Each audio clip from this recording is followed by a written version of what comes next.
presentation of Fox Sports. We are sports. We are Southeast.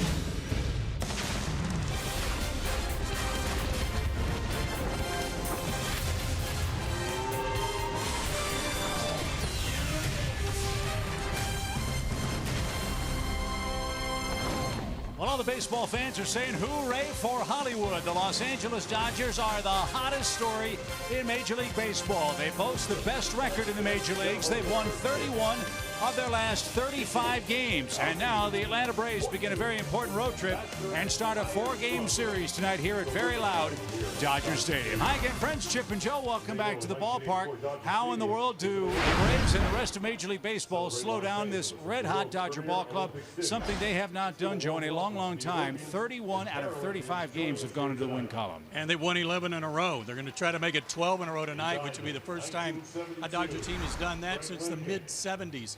But 31 out of 35, come on, give me a break. How are they doing this? Well, everybody's chipping in.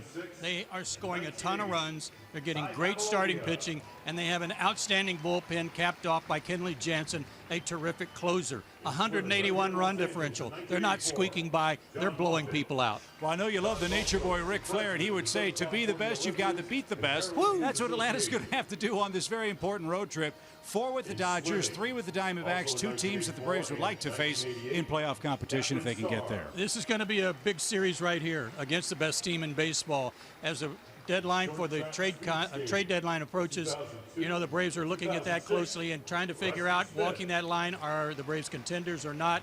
This series right here will go a long way toward determining that. And the way the starting rotation lines up, the Braves have their best starter right now going in Game 1, trying to start some momentum. That, of course, is Mike Fulton-Evans. He's the perfect guy to pitch Game 1. And the reason I say that is because he can absolutely dominate people, much like he did the Oakland days when he almost threw a no-hitter. I think the first 2 innings of this game are going to go a long way toward determining the feeling of the Braves in this whole series. If Mike can go out there and blow these guys away the first 2 innings, he might get everybody up on the top step feeling pretty good about themselves because he's been pitching great baseball. His last 5 starts, including that start against Oakland, 3-0. He's got a star-studded Dodger lineup to tangle with. A lot of young sluggers for Dave Roberts' L.A. club. They are playing great. Braves are playing pretty good, too. We'll see how it works out. Fulton-Evans versus Brandon McCarthy in Game 1 at Dodger Stadium. Lineups and first pitch are right around the corner.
Atlanta Braves baseball is brought to you by Xfinity.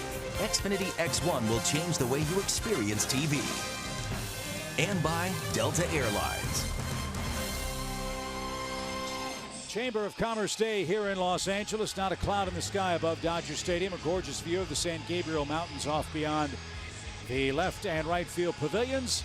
And it's a warm, breezy night. 77 degrees, forecast, sunny skies, clear skies, which is always nice to see. And Brandon McCarthy, the man on the mound for the Dodgers, who got to town very early this morning after they wrapped up their road trip last night against the White Sox. Yeah, they were having a little rain trouble in Chicago themselves, so they may be a little bleary-eyed. Brandon McCarthy, take a look at this. He's only given up 4 home runs all year in 82 innings, and none in his last 34 innings. That's among the league leaders in terms of fewest home runs per 9 innings. He's 6-3, a 3.38 ERA, but he admits he's got the yips. He's having a little trouble with his slider. He is pulling it over in the left-handed batter's box, and he's acknowledged he's got a little mental glitch working right now on that. So maybe the Braves can take advantage and jump out in this series 1-0 if they can get on top of him early. And the Braves starting lineup presented by Toyota for Game 1 of this 4-game series. Enciarte Phillips. Good to see Freddie Freeman back in the lineup. He'll play third base. Matt Kemp, the former Dodger, will clean up, and we hope the rest of the Braves do too as we start this critically important road trip here in mid-July. McCarthy into his wide, and we're underway. That missed downstairs, ball 1.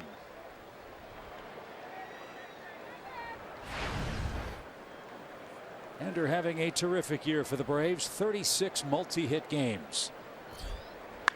And a shot right back where it came from starts the game in perfect fashion. Ender with a leadoff single. Not a way to start it. Second baseman number 4, Brandon Phillips. I think the Braves have a little offensive frustration they'd like to take out of Mr. McCarthy after the way the Cubs handled them back in Atlanta. Right back at you. McCarthy's a big guy. He's got a fastball, slider that we talked about, cutter, and a changeup.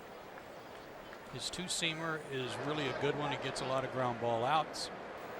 Key for him is to keep the ball down.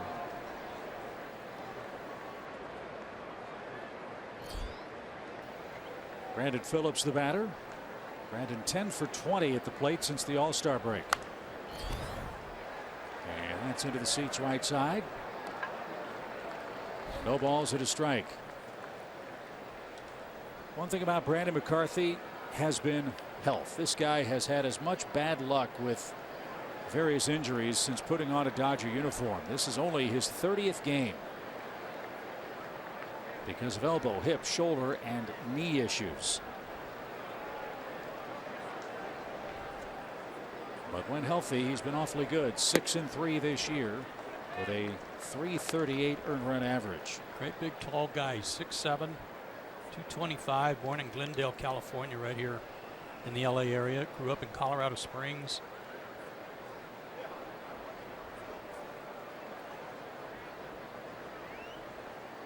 Ender measures off his lead at first and is chased back.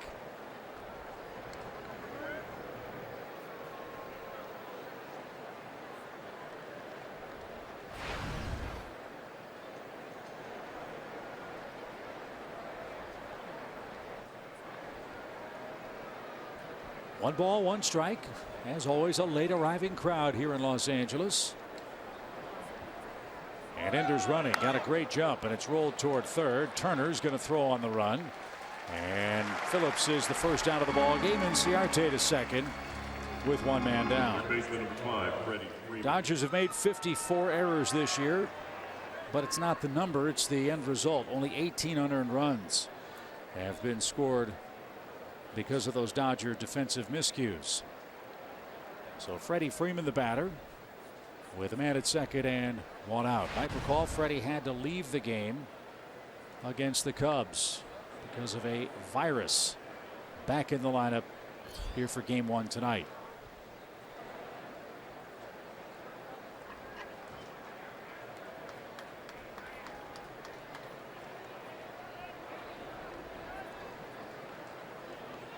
And now Grandal and McCarthy can't get together. So Kelsey, any more news on what was ailing Freddie Freeman? So Snicker tells us that it was kind of like a virus, and we've also heard it may have been dehydration and exhaustion. But he's here at home with his family in California, a really big game for the Braves. So you can bet Freddie Freeman was not going to miss this game tonight. But he did leave early last night. They didn't know what would go on. But, of course, there he is, hitting third, back at home for the Braves. Talked to him today. Smoke toward first and into right field. That'll make him feel better. The Braves have scored the game's first run. That is so Freddie Freeman. Talked to him today. He said, "How you feeling?" He said, "Terrible, but I've got to play." Plain and simple. And look at him. Hanging breaking ball, and he took care of business.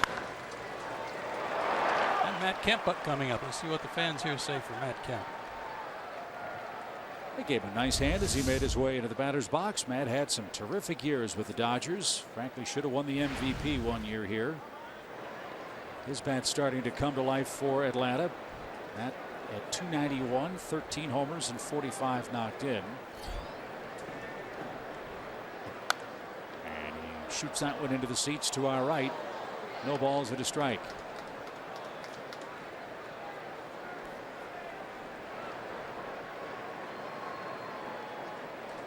This is, of course, not the first time Matt Kemp has come back to Los Angeles. He played with the Padres.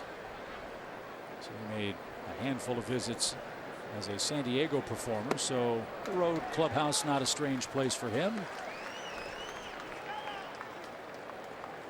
But I'm sure he still has a lot of fans that remember the good work he turned in his long Dodger career. Yeah, great numbers.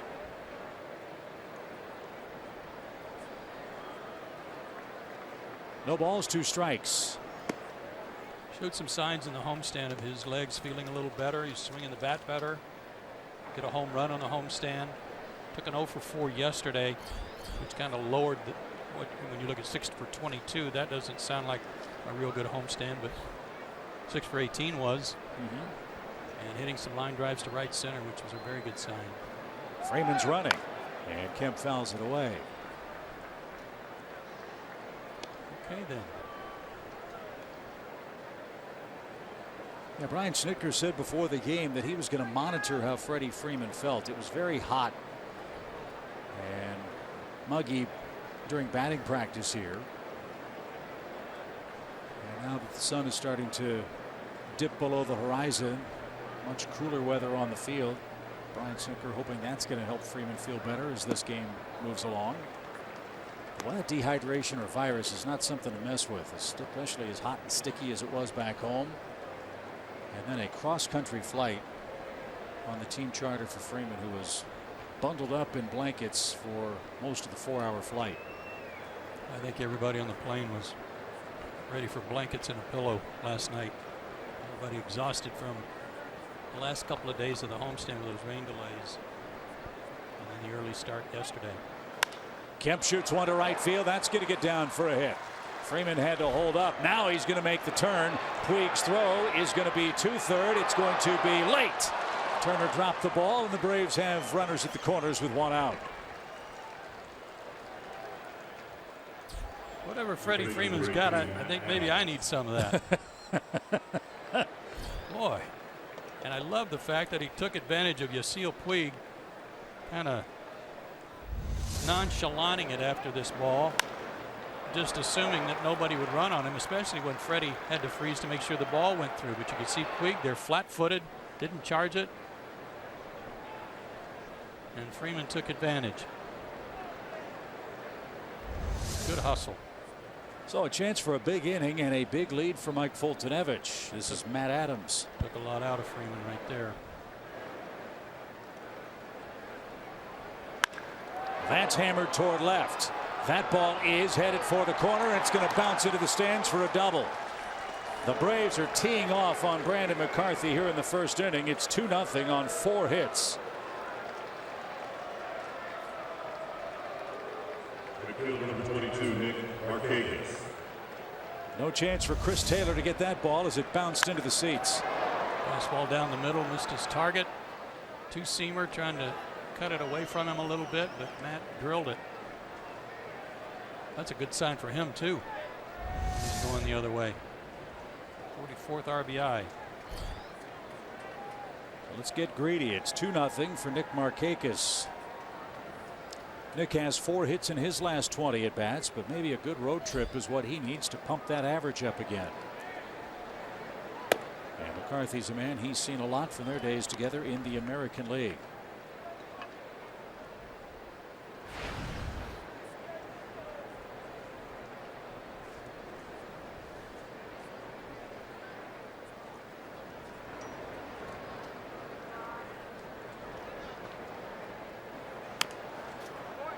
Play foul, 1 ball, 1 strike. Markakis starts action tonight, just 13 hits away from 2,000.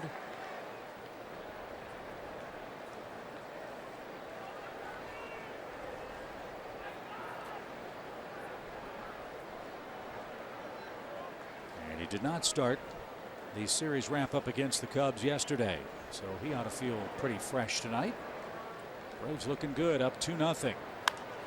Popped up. That's over the Dodger dugout, foul.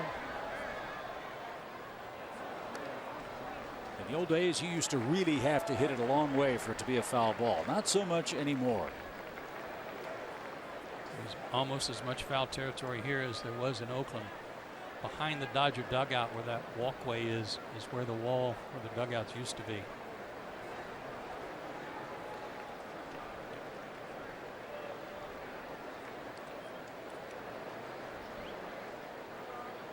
Two on for Nick. The pitch didn't get the corner. 2-2. Well, it makes you understand why Drysdale and Koufax and Sutton and others had so many great years here, and why so many visiting hitters especially walked back to the dugout just muttering. Those guys didn't need that much help with no, they didn't. All the extra foul ground here.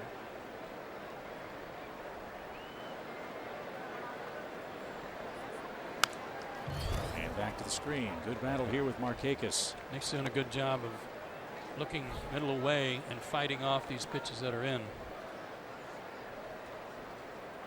McCarthy's got a good fastball. Pitch before was 94.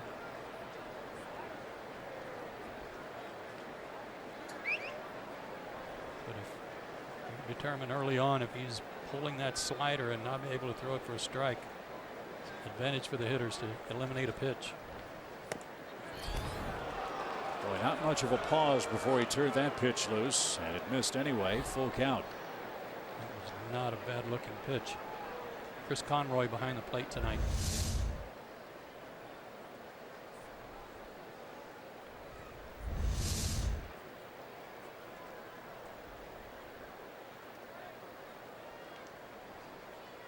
So a 3-2 count now, and Nick pops it up. And Seager at short makes the play. Markakis is retired. 2 outs.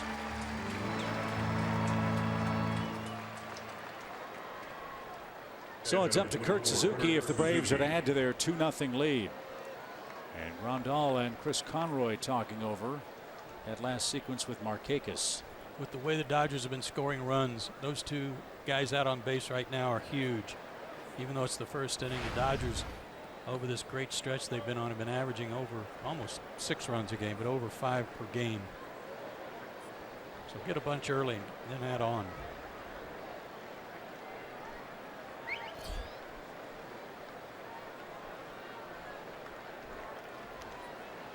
McCarthy with 2 outs continues to work out of the stretch. And Suzuki with 7 homers and 25 knocked in. This has been a very rare game start for Brandon McCarthy.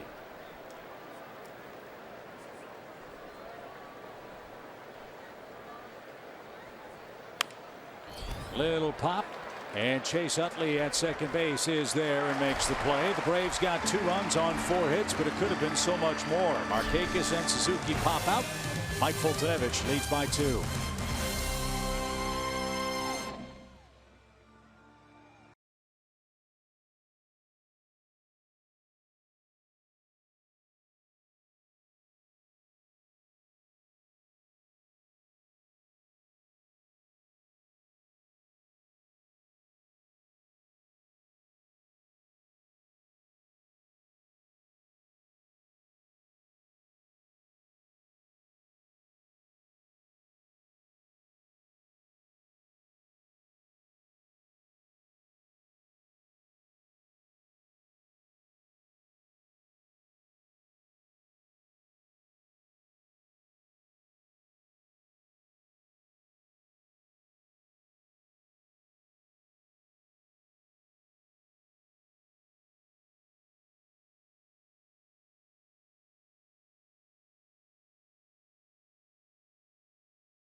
what Mike Fultonevich has as he tries to tame this red-hot Dodger lineup.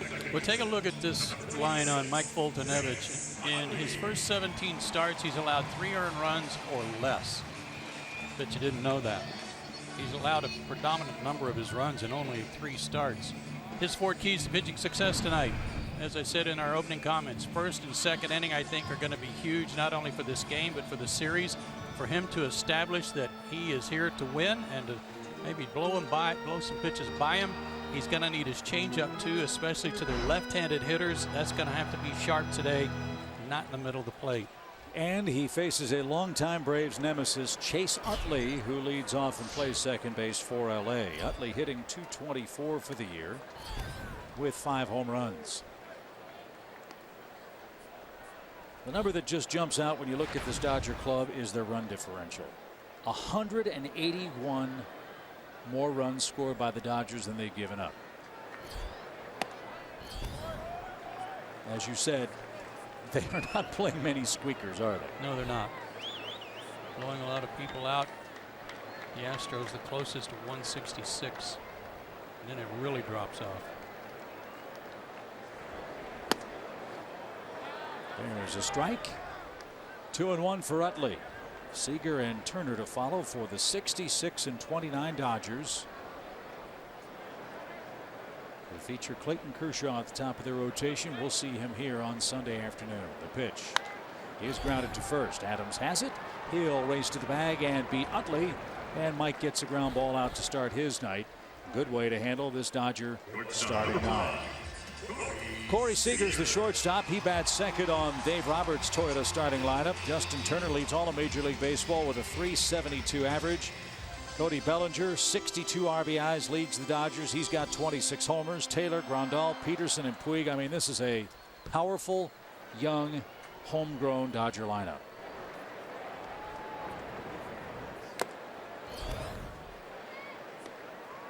I heard it said about these Dodger young players that they're beginning to cross the bridge to understand what it takes to win. That's hammered deep toward left. Kemp on the run, twisting, turning. It's up against the wall. It kicks off Matt's shoe. Seager on his way to second. He'll stop there, and it's a 1-out double off the wall for the Dodgers shortstop.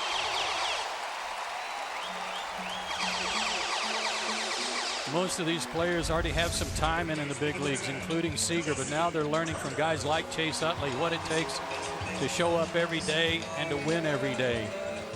Justin Turner also a big influence on some of these young players.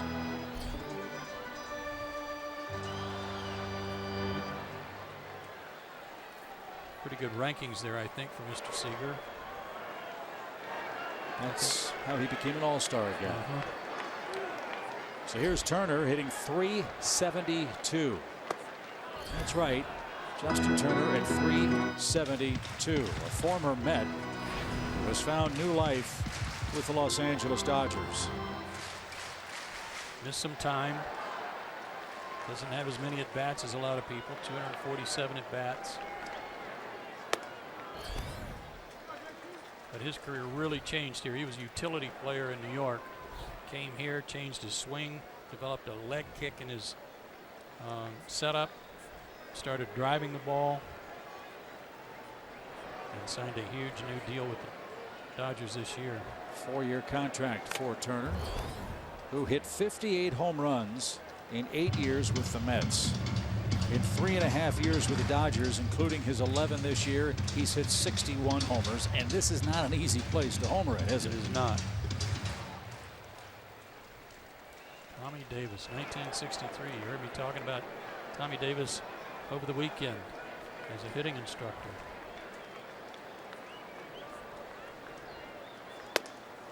Up and away. 2 balls, 2 strikes.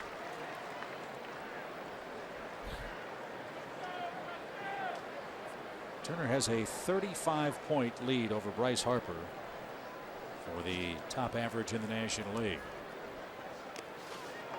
And Suzuki a nice save. Now it's a full count.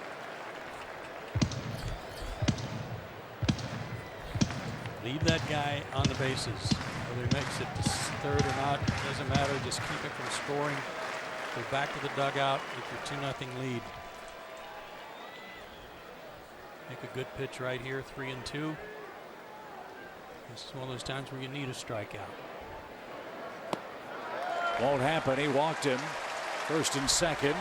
And here's Cody Bellinger. First baseman, number 35. You were mentioning before the game as much power as the Dodgers have, as many runs as they score. They're not afraid to take a walk either, are they? No, they lead the league in walks. Number 3 in on base percentage, number 5 in runs per game.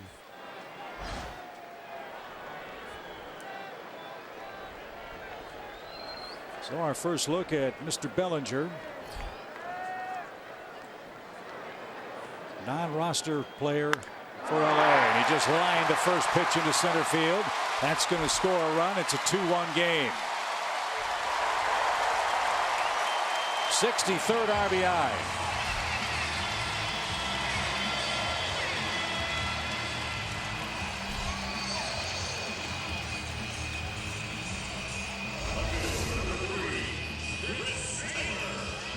Hanging slider in the middle of the plate. Saturday was something off speed. So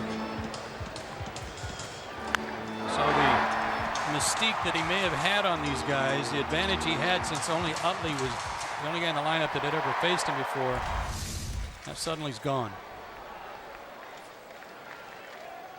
So 2 on, 1 out, 2-1 game. Chris Taylor, the batter, playing left field for the Dodgers tonight. Coming off a 4-hit game against the White Sox. And he's been a red hot hitter this month, hitting .434 in July.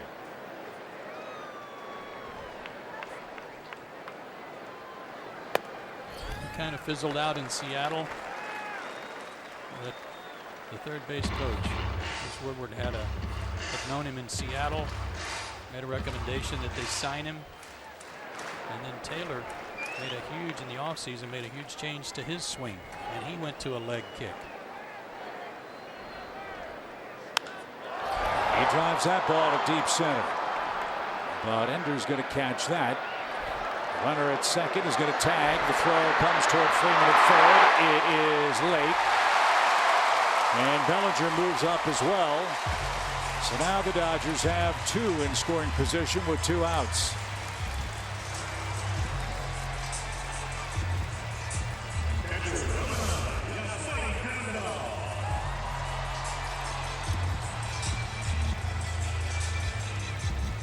Ender's allowed this to happen a couple of times in recent memory, maybe 3 or 4, where he's overthrown the cutoff man and allowed another man to get into scoring position. An accurate throw would have had him, but it was too high for Camargo to cut off. So Grandal a chance to put the Dodgers in front. And good breaking ball has him behind in the count. Braves have a shift on for the Dodgers switch hitting catcher Yasmani Grandal, who's hit 12 homers himself.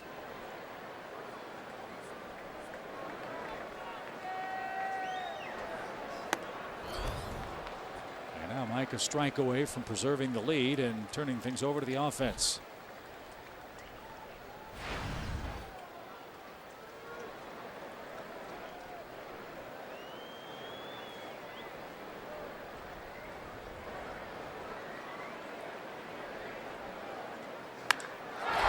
Hammered toward left. Kemp, though, is there, and that retires the side. One thing we figured out, these Dodgers can hit a fastball.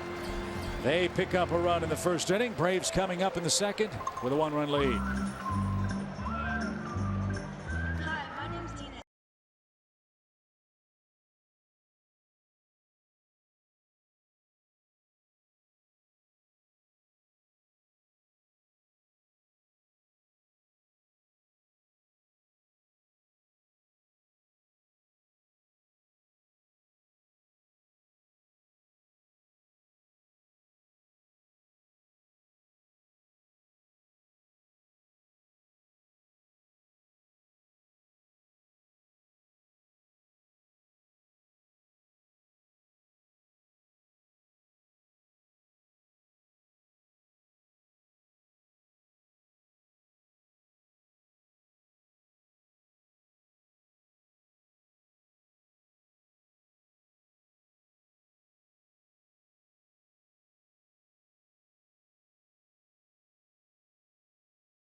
One mobile app for live Braves baseball. Stay connected with a fully customizable experience.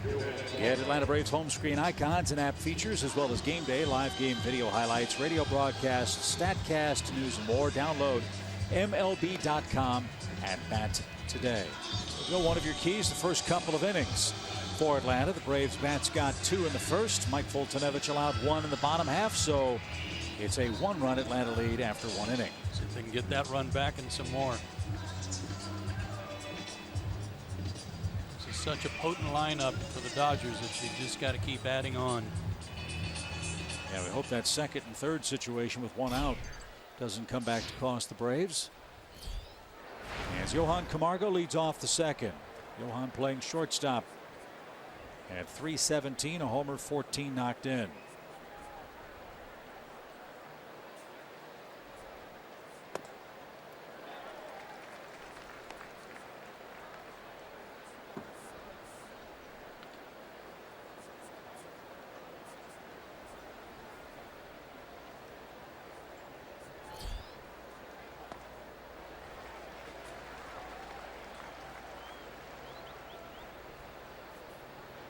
That was a good 2-seamer.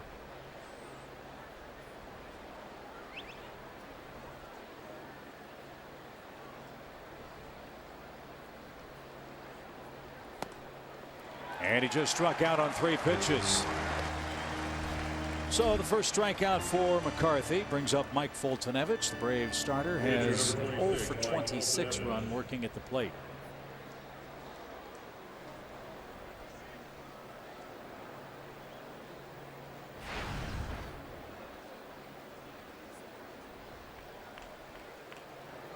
.16 strikeouts in those 26 at bats for Mike.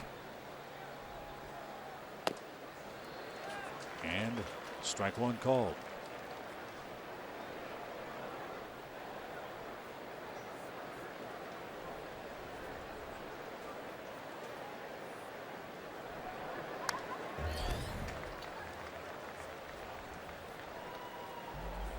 No decisions for McCarthy in his last 3 outings. Averaging fewer than 5 innings a start. Opponents hitting over 300 against him in that stretch. But the good news is the Dodgers have scored 41 runs in the last 5 games he's pitched. So they've been able to cover up a lot of his issues. Yeah, that'll cure a lot of problems.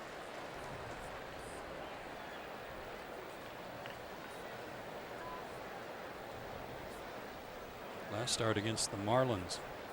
4 2/3, 7 hits, 4 runs. Mike had a good cut, fouled it back, still 0-2.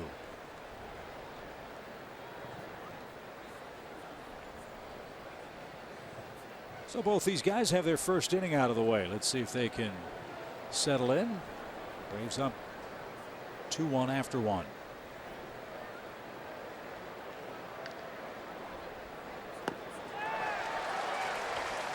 Back-to-back strikeouts for McCarthy.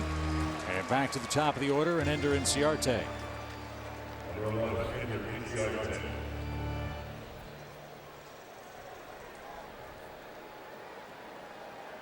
Ender with 122 hits now.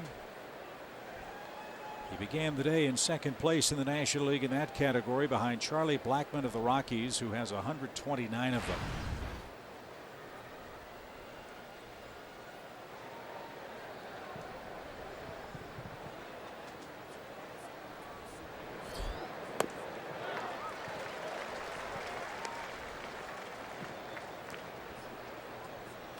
Fastballs to Camargo and now Inciarte. Not throwing that cutter as much.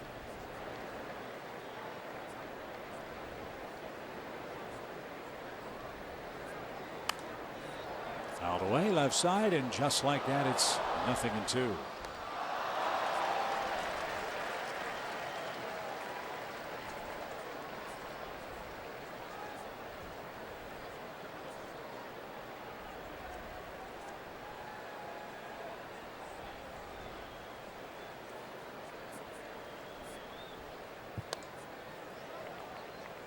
He's been in the big leagues a long time. This is over 11 years now in service time. but only 63 wins. And back to what you said earlier, Chip, this guy has been on the disabled list a lot.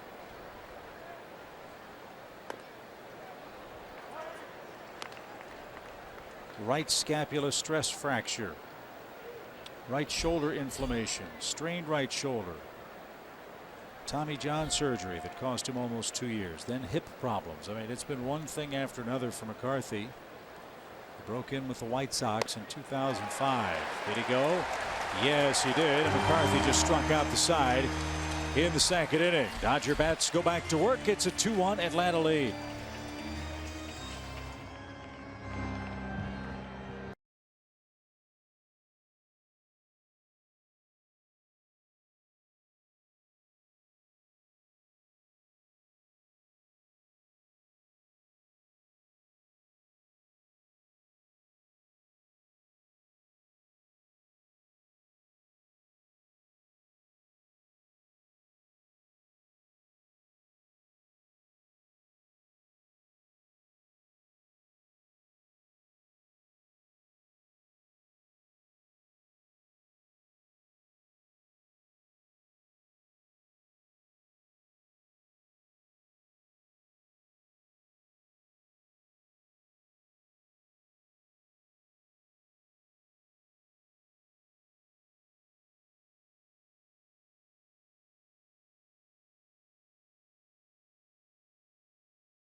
As we head to the bottom of the second inning, things have been just beachy for the Dodgers on their home turf, where they've won 18 of their last 19 games. Fans, get your very own Hank Aaron replica statue, brought to you by Delta Airlines at SunTrust Park Friday, August 18th. The first 20,000 fans get to take home their very own replica statue of the home run king.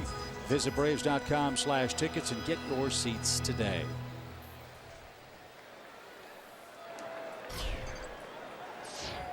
Jock Peterson is the Dodgers leadoff man in the second. He used to be their leadoff man in the first. Now he's hitting down in the lineup with a .245 average, 9 home runs. When we first saw this guy, Vin Scully told us it was really the prototypical 3-out come at bat. Home run, strikeout, and maybe a walk thrown in for good measure. That was it.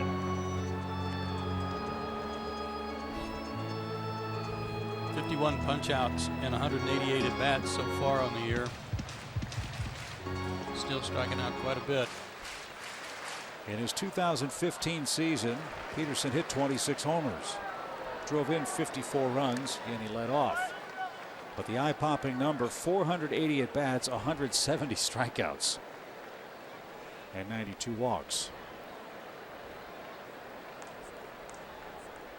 But the average climbing. It was 210 2 years ago, 246 last year, and 245 right now. It'll go down after Brandon Phillips catches that pop-up that he tried to tomahawk. And Foltynewicz has his first out of the inning. Right fielder, number 66, Yasiel Puig. And here's Yasiel Puig. Not bad numbers for an 8-hole hitter. Yeah.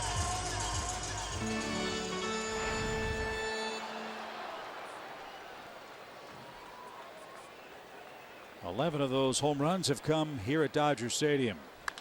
And he smokes that one to short. Nice pickup. And a long throw to first in time gets Puig. That was pretty. Dodgers have gone after some first pitches against Foltynewicz in the early going. Number 38, Brandon McCarthy. Boy, was that a bullet hit at him on a short hop. Nice hands. Number 38, Brandon. I'd love to watch that kid throw.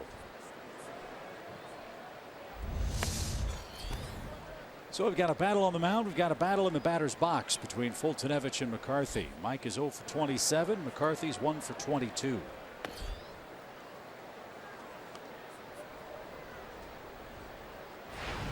Chance to have a quick inning.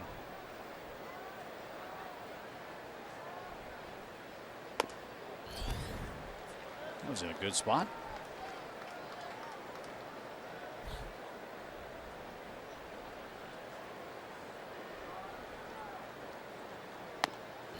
And he does have a quick inning. Fultonevich with a strikeout. That's his first of the game. And the Braves bats go to work, up 2-1 after 2 innings.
For Atlanta, up 2-1 after 2 here in Los Angeles. Join us at SunTrust Park Friday, August 25th for Freddie Freeman Bobblehead Day. That's brought to you by Xfinity. The first 20,000 fans at SunTrust Park will walk away with their very own Freeman Bobblehead giveaway. Go to Braves.com for all the information. Freddie less than 100% tonight, but you wouldn't know it with his very frisky first inning. He had a whole lot more bobbling last night than his head.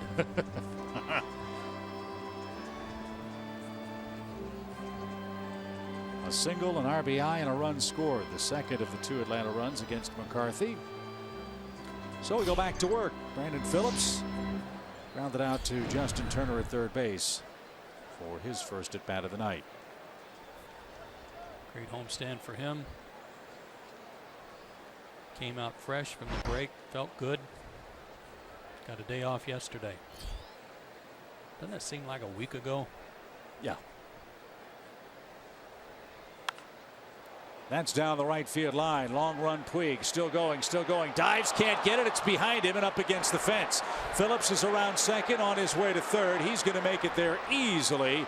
And it's an excellent start to the Atlanta third. Number 5, Freddie Freeman. First triple of the year for Brandon. Just kept hoping that this ball would keep slicing because you know how well Puig runs. And just out of his reach.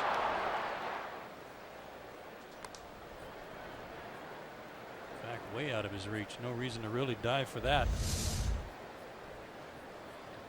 But thank you very much. So the Braves, with an out here, could pick up a run. Freeman's thinking about more than that as he notched his 36th RBI in the first inning. The Dodgers shift for him. A lineup that really surprises me because we know Freddie's goal every time he swings the bat is to hit a line drive over shortstop. There is no shortstop defensively on the left side of the infield. And that would be Jerry Meals manning that spot right now, the umpire. Well, he beats the shift anyway. Another hit for Freeman, scores Phillips, and Atlanta leads 3-1. Well, if his virus is a hitting virus, let's hope it spreads like wildfire through the Atlanta clubhouse.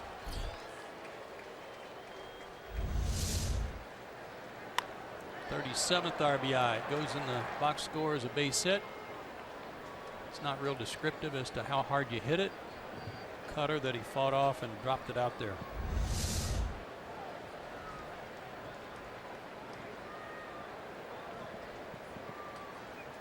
So 2 hits, nobody out. Third run in for Atlanta. Here's Matt Kemp.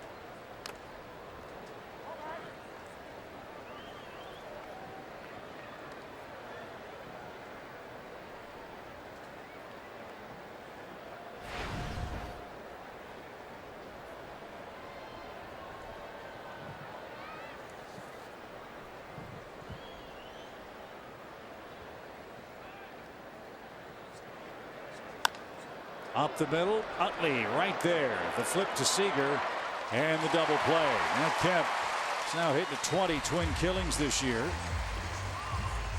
Base is empty now, 2 outs for Matt Adams. Where they had Utley positioned perfectly for him too.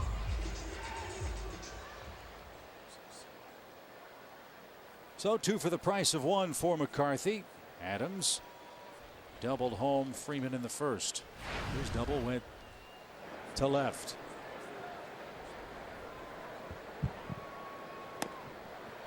It'll be interesting to see how Brian Snitker divvies up playing time between Camargo, Adams, and Freeman. With all the left-handers, the Dodgers will be starting the final 3 games of the series, starting with Alex Wood here tomorrow night. Chance for Matt to shine tonight against McCarthy.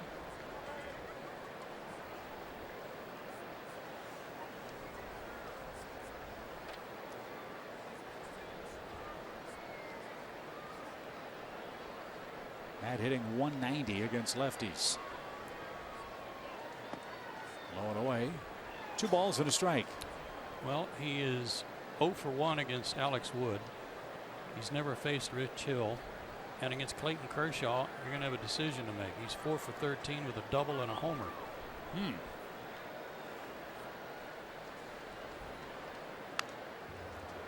Fouled back. 2-2.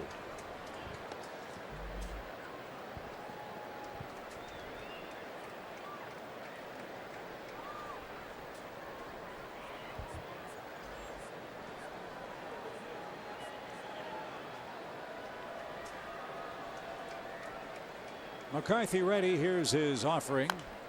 And Adams bounces it toward the Braves dugout.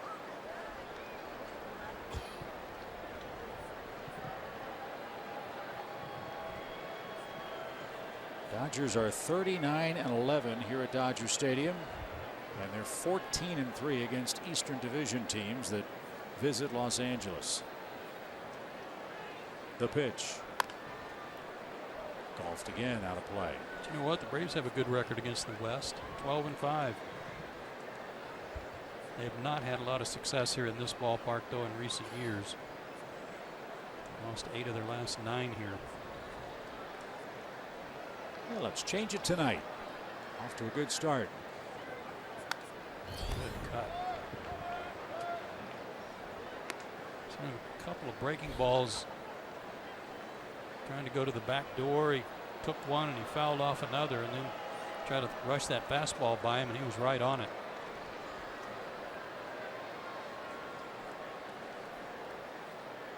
Again, the 2-2 pitch. Adams chased it, and that'll retire the side. Phillips led off with a triple. Freeman singled him home, and Atlanta has a 2-run lead again.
Friday night showdown on Fox Sports South. Tomorrow our coverage begins at 9:30 Eastern Time for Game 2 of our Braves and Dodgers series.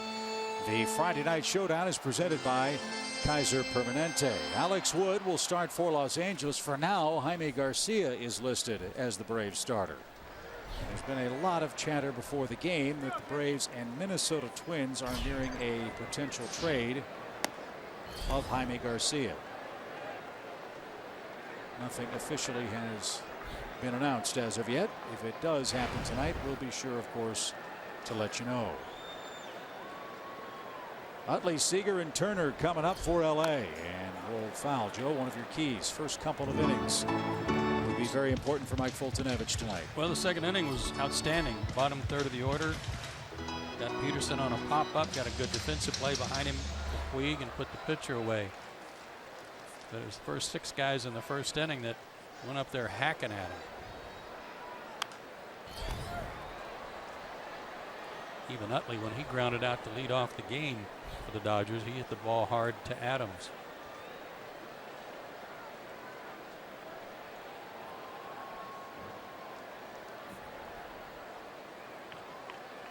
Chase Utley has had a great major league career. I don't care if this man's hitting 224 or he's hitting 924. He has the same beautiful left-hand swing. 1,822 hits. A 6-time All-Star. And he just took strike 3. There was one of those off-speed pitches you were talking about from Fultonevich.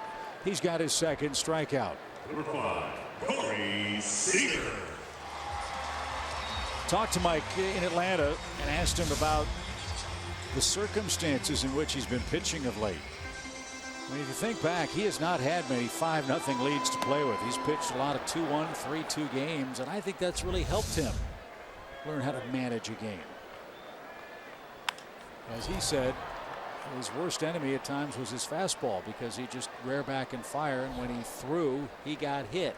Now he's pitching, and he's not getting hit nearly as much. Well, when his fastball is up, you know, above the belt, it's very straight. And when it's up and straight, that's not a good combination. But there are some great numbers over his last 8 starts. His last 12 starts, the team is 10-2. That jams Seager, and he hits it toward Kemp in left. Plenty of room for Matt to make that play. 2 outs. Number 10. So all of a sudden, Mike has set down 7 straight. Yeah, it's a great sign. You're right. Seager was late on that pitch. Struck out Utley on a good curveball. The outside corner, well located.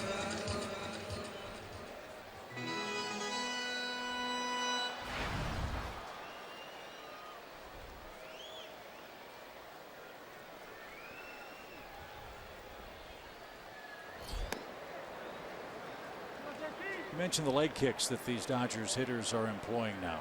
What is the purpose of that, and how does that change the results? I'm sure it has a lot to do with their timing.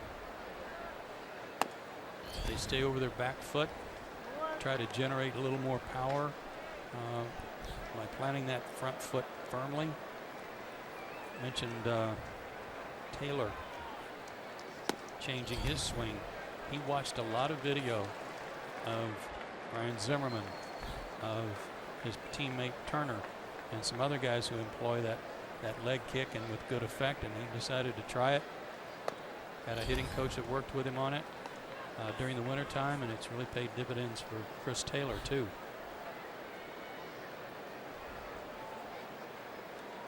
.30 multi-hit games for Justin Turner, as Fultonevich now has rallied from a 3-0 count to a 3-2.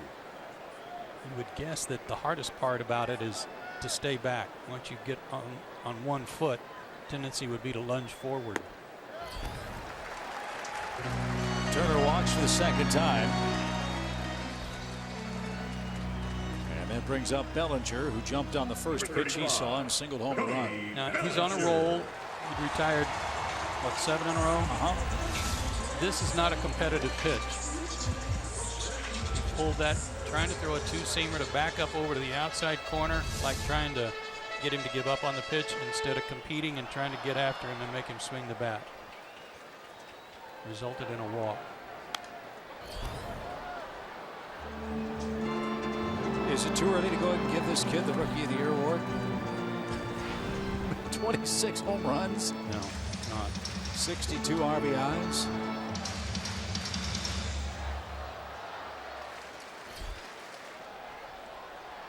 Hit for the cycle on Saturday.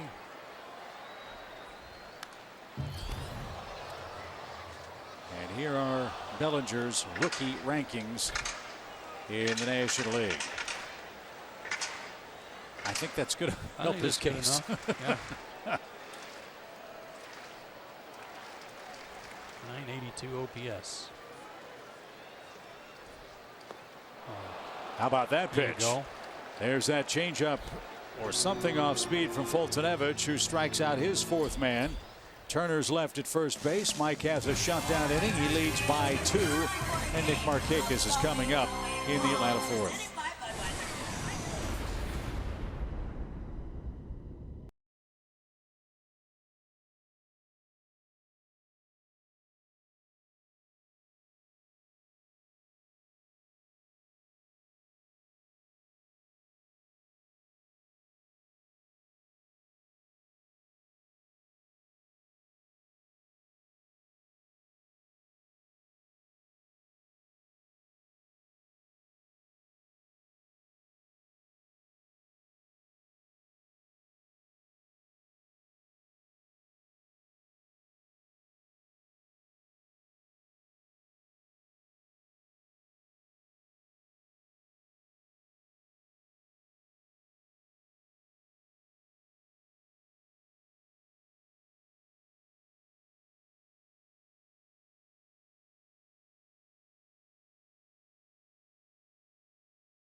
We go to the fourth inning. Nick Markakis will lead off. He's our Zaxby's indescribably good player tonight.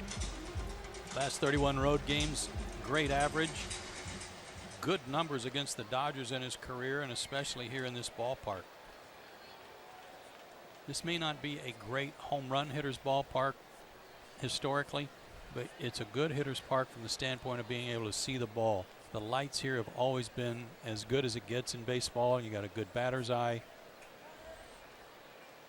You can pick it up nicely.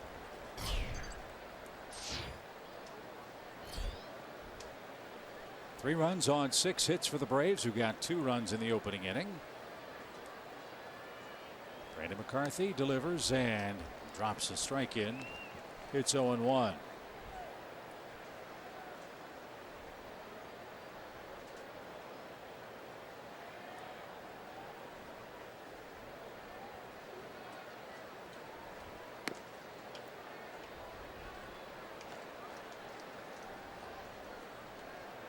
Curveball hasn't been bad. Again, it's that slider that has given him problems coming into this start. Hasn't used it much tonight.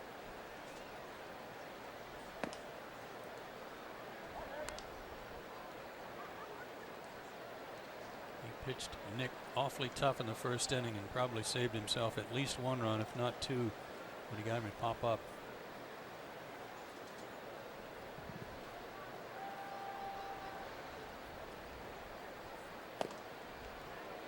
Got the corner that time.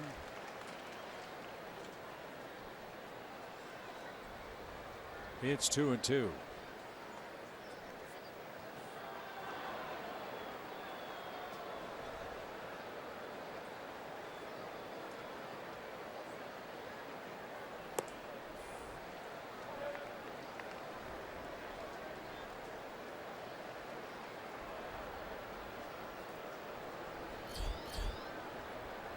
Kurt Suzuki is next. Kurt batting 7th for Brian Snitker tonight. And the payoff pitch is headed for the seats.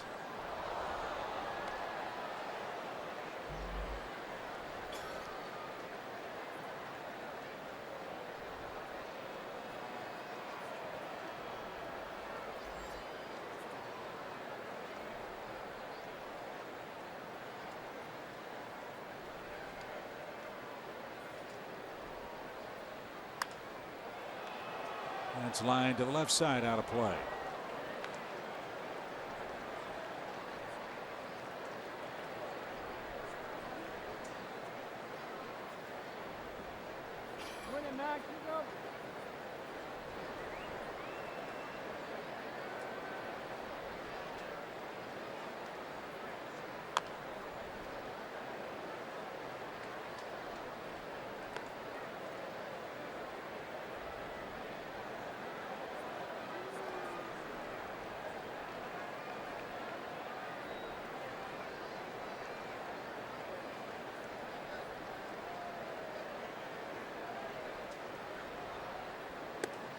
Markakis takes a walk. Good at bat. Fought off a couple of pitches and fouled them away. And that is the first base on balls for McCarthy, who's had the leadoff man on now 3 times in the first 4 innings. They kept trying to go upstairs and get Nick to chase. I don't know what they saw in a scouting report that made them think that that was a good place to go. But even on a 2-2 count, Grandal wanted to pitch up, and he was up and out of the zone, and Nick didn't offer. So then when it goes to 3-2, it kind of limits what they're able to do and not allow him to reach. Weird sequence there from the Dodgers.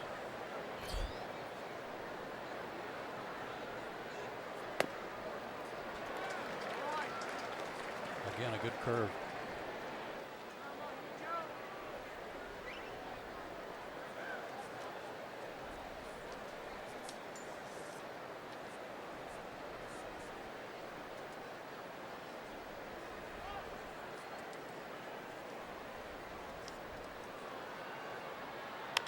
Swing and a high fly ball belted deep toward left. Taylor back to the bullpen gate. Won't get it. It's a home run for Kurt Suzuki.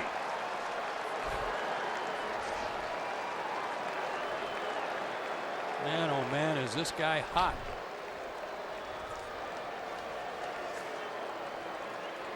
That's 5 homers and 12, making 11 RBIs in his last 14 games. 17, Johan Camargo. I don't think that was a fastball. Talked a lot about what a good fastball hitter he is. I think that was a changeup. And smoked over the bullpen gate.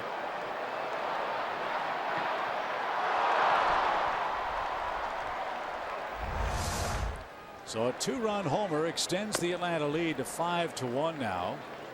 And amazingly for Kurt Suzuki, 15 of his 27 runs batted in have come because he's hit a home run. So that gives him a 7-game hitting streak, 10 hits in that stretch. 4 of those 10 hits have left the ballpark. What a luxury the Braves have with Tyler Flowers and Kurt Suzuki offensively in tandem behind the plate.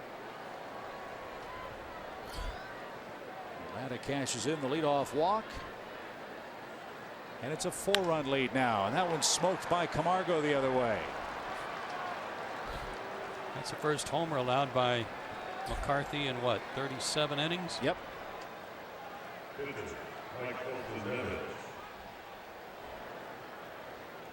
Fewest home runs per 9 innings of any pitcher in baseball, and Kurt Suzuki just put him in the book.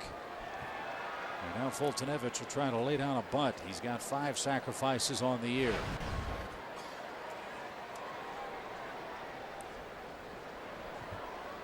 So a great start to the trip to this point. 5-1 Atlanta here in game 1.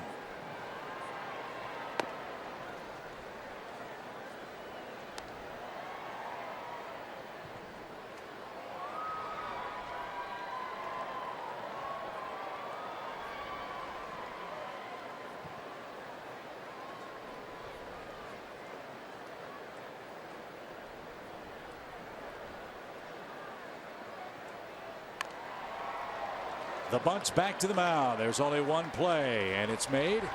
Perfect sacrifice for Fultonevich. Camargo to second, one out.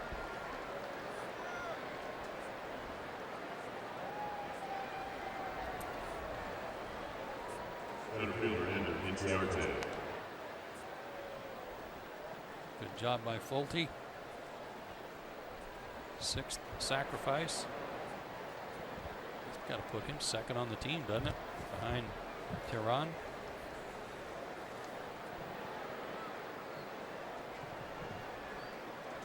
It does. Tehran has 8. Here's Ender. RBI chance for him. He's got 38 on the season. The pitch. Tomahawk high and called a strike. One thing you know about Ender is he loves swinging the bat against the Western Division clubs. Remember, he spent all those years with the Arizona Diamondbacks. Ender hitting over 400 this year against Western foes. And he shoots this one toward the gap in left center. That's going to get down. Camargo around third. The throw goes into second. Ender does have an RBI hit, and the Braves are pulling away. It's 6-1 in the 4th inning.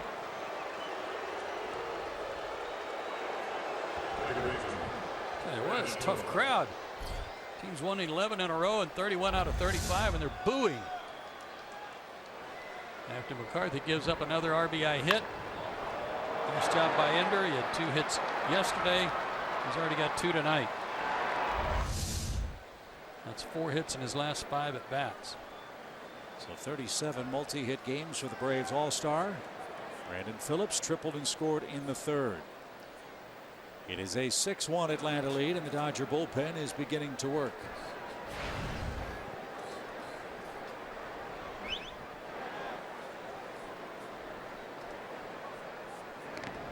Josh Fields. He is the first man to start to loosen up.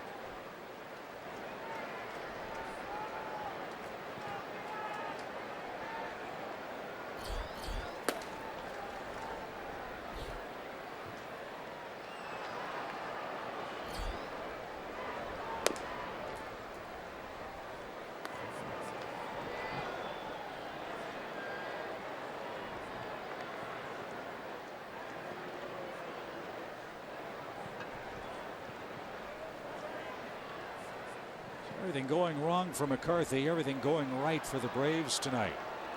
Leadoff men on in 3 of the first 4 innings. All 3 of them have scored. McCarthy, who seldom gives up a home run, has given up 1 to Kurt Suzuki. And the Braves already 6 runs on 9 hits. Much to the disappointment of Rick Honeycutt, the terrific Dodgers pitching coach.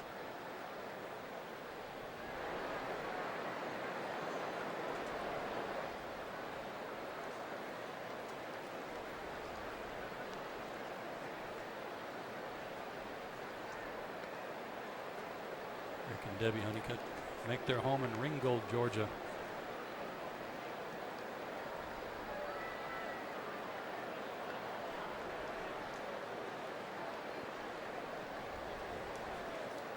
You know you're a good pitching coach when you survive some managerial changes and you're still the pitching coach. Had a great note on that as Phillips pops one back toward the screen, and plenty of room for Grandal to put the squeeze on that. When Rick Honeycutt joined the Dodgers in 2006, well, since he joined them then, the Dodgers ranked 1st in the major leagues in ERA, strikeouts, strikeouts to walk ratio, and all opponent slash line numbers. Average on base, slugging, on base plus slugging. And that's before Clayton Kershaw even got here. And he knows his stuff. So the foul ground got Brandon Phillips. Let's see what Freddie Freeman can do. He's already 2 for 2 tonight. And he strokes one to the left side and off the facade of the upper deck.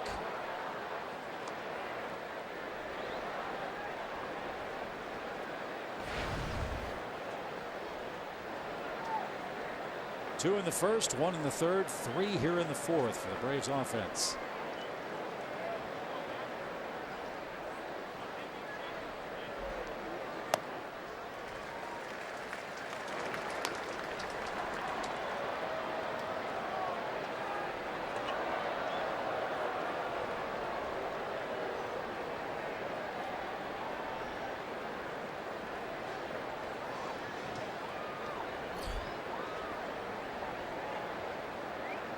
Now the 0-2.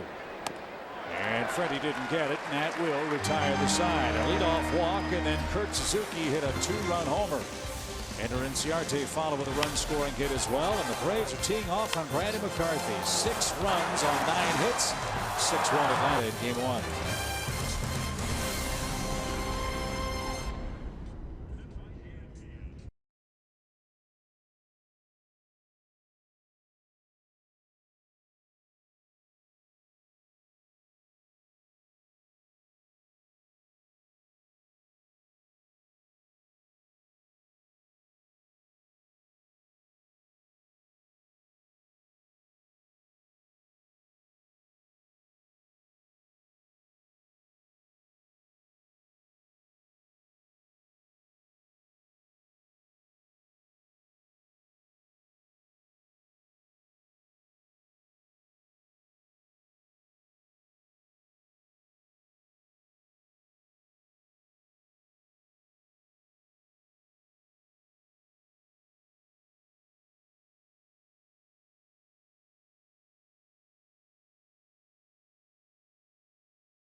To 1 as we head to the bottom of the 4th.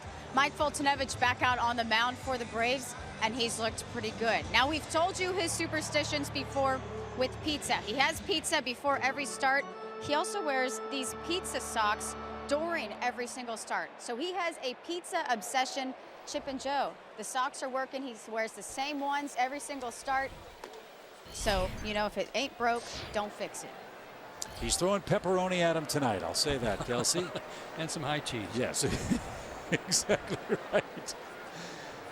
As Chris Taylor leads off the Dodger 4th inning. That's called a strike. Taylor flat out to center his first time up. They got him from Seattle, as you mentioned, for Zach Lee.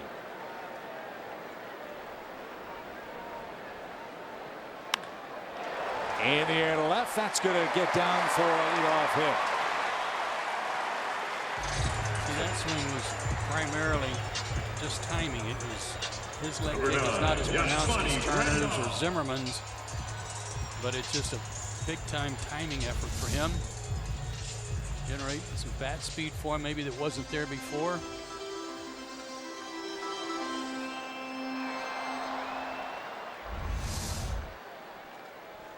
Everybody that they have called up this year has contributed to the extent that they're not worried about the other guys that are on the disabled list that they replaced.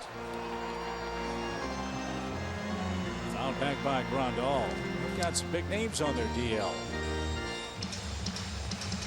Andre Ethier, lumbar disc herniation.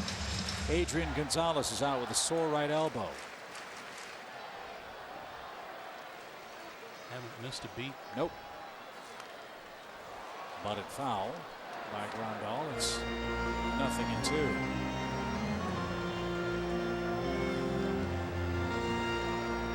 But they're good, they're deep, they're young. When's the last time Andre Ethier played?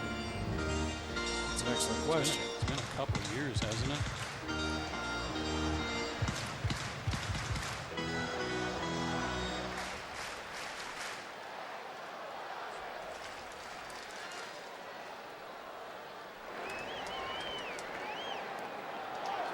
Suzuki can't find it, then recovers. The throw to second is going to be late.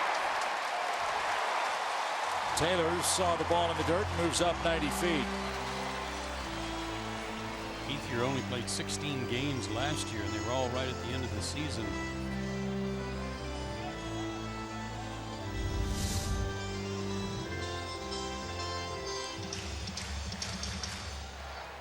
Right under the glove. tried to catch it and not block it. Good read by Taylor. Grandal pops up. Freeman takes a peek over near the Dodger dugout and won't have a play. In the old days, that would have been an out. Yeah, that wouldn't have even been close to the dugout yet. Approximately 9 rows of seats were added closer to the playing field here. The dugouts moved too. Yeah, and they didn't have to move the fences. Right? They just moved the seats It's out. unbelievable. 1 ball, 2 strikes. Swing and a miss. There's a good fastball for Mike at 97 miles an hour. Who's that one of those pizza Number pitches? 31. Boy, do you have to be careful when you say that.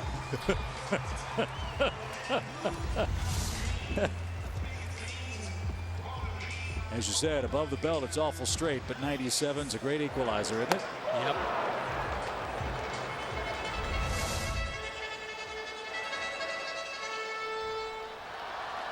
Good economy for Fultonevich so far. 1 on, 1 out. Jock Peterson popped out his first and only time.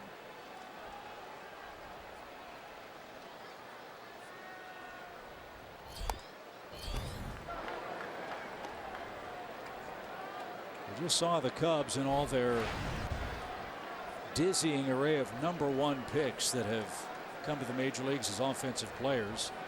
You look at this Dodger lineup tonight. Don't have a lot of #1 picks. Peterson, for example, was an 11th round pick. Popped up. Kemp in left. Long run. Still coming. Still coming. He's got it. And Taylor retreats back to second. 2 outs. Number 66. We all know how inexact the art of scouting is in Major League Baseball. You never want to see your franchise miss on #1 picks, but when you can hit on 9th, 10th, 12th, 14th round picks and they come up to be productive everyday players, boy, is that a lift for your organization. Yeah, and for them, the scary thing is how much experience these guys are getting and playing at such a high level and are under control for a very long time for LA. Popped up by Puig on the first pitch. And Adams behind the bag at first, at the line, makes the play in foul ground. And how about Mike Fultonevich? He pitches around a leadoff single and maintains a 5-run lead. All right, fans, it's time to play hashtag presented by Jack in the Box. We show the players some fun.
The road trip in Los Angeles, 6-1 as we head to the 5th inning, which as always is brought to you by Audi.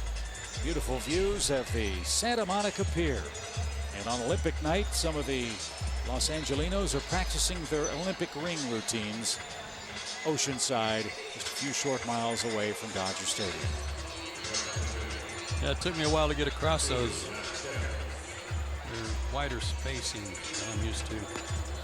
We know this guy, Luis Avilan, just had a birthday yesterday. He's 28, 6'2", 220.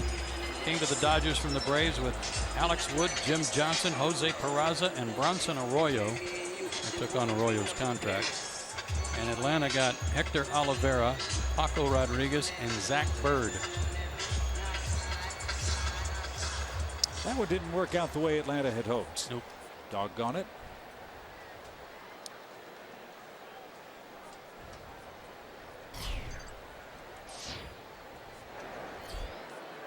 Avilan's had 31 scoreless outings in his 39 appearances this year.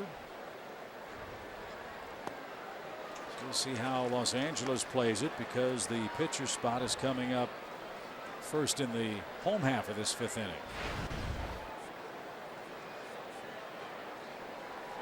Starting with a changeup. That's one of his best pitches. Fastball, changeup, and an occasional curve.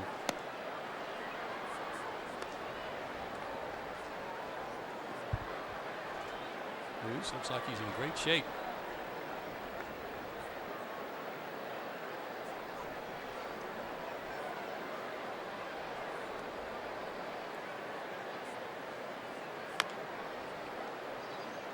Kemp stays alive. It's a ball and 2 strikes. 3 earlier games in National League play are already finals tonight. The Mets beat the Cardinals 3-2. Trevor Rosenthal forgot to break toward first base on an infield roller. That scored the winning run for the Mets today. Arizona bombarded the Reds again, 12-2. The Reds are giving up double-digit runs almost every other day after the break. And Pittsburgh swept Milwaukee 4-2 today. A 4-game sweep for the Pirates. So the National League Central race is getting very tight, with Milwaukee falling again today. Cubs are a game back. Pittsburgh's 3 back. St. Louis 4.5 back. And Kemp Chase didn't get it. Avilan gets the first man. That's his first strikeout, and the 6th Brave to go down swinging. Tell you what, when you sweep the first place team and you are 7 games back, you win all 4 games, that changes your outlook quite a bit, doesn't it? Well, because it does. Number 1, they get Marte back, and number 2, there were some folks who thought that Garrett Cole might be available at the deadline. I don't know if you could trade Garrett Cole right now. I wouldn't think so. The starting pitcher might be off the block with the trading deadline a couple of weeks away. Sharply hit to first. Easy play for Bellinger. He'll step on the pillow. And Avilan gets Matt Adams 2 away.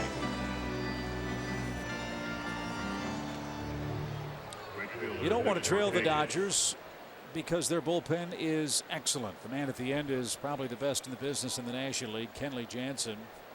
And they have an unbelievable streak working entering tonight's game. The Dodgers have won 44 consecutive games in which they've held a lead of any size at any time in the game this year.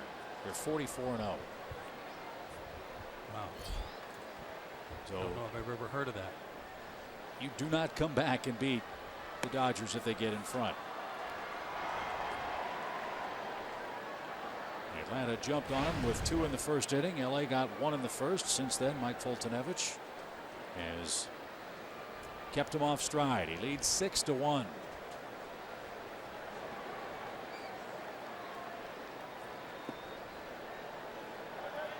Well, if that rumor proves to be true, with Jaime Garcia going to the Minnesota Twins, the Twins are only a half game out behind Cleveland.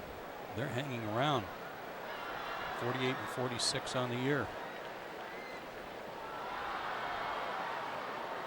But there he is in a Braves hat and uniform.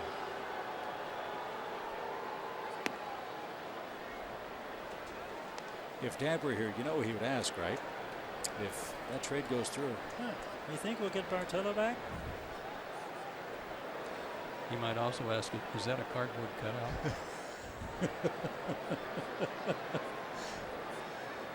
Jaime is scheduled to pitch game 2 tomorrow night. And that's called a strike for Nick Markakis. Alex Wood will pitch for Los Angeles. Former Brave is having a record-setting season in Dodger blue.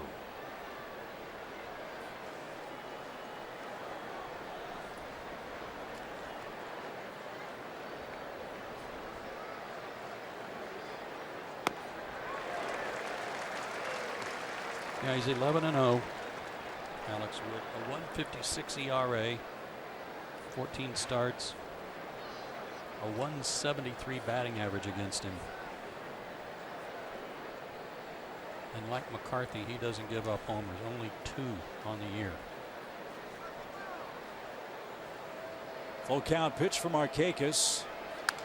And it's right back to the mound, and Avalon backing away was somehow able to glove it and catch it on a line. That'll end the Atlanta 5th inning. Avalon works a perfect frame. He's due up first in a 6-1 Atlanta game.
Unlimited baseball break brought to you by our friends at T-Mobile. The silly season has begun.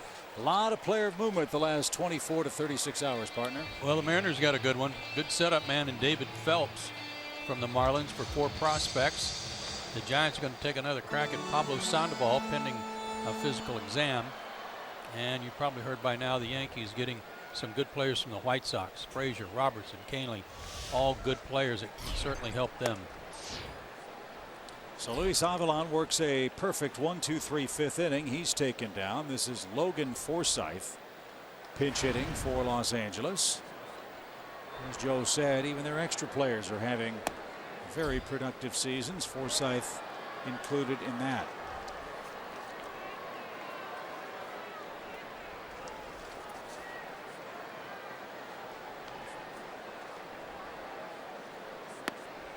Forsythe had an unbelievable June 30th and July 1st earlier this year. He became the second big league player this year with a hit in 8 straight at bats, joining Danny Valencia of Seattle, who did it in early June. Go 8 for 8. That's pretty darn good. It's going to bump your average a little bit. What's the second baseman's name for the Twins? Sorry to put you on the spot, but I couldn't come up with it either.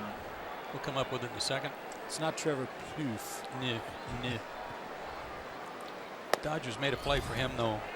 Brian Dozier, thank you, Gretchen. Dodgers tried to get him during the offseason. He was first on their list. I'm not going to say they settled for Forsythe because he's a good player. But when they were not able to reach a deal with the Twins for Dozier, they looked elsewhere and came up with this guy, and he's a solid player. Adams a nice play, and Fultonevich raced to the bag. Good to see Matt having a good night with the leather. Forsythe retired, and here's Chase Utley.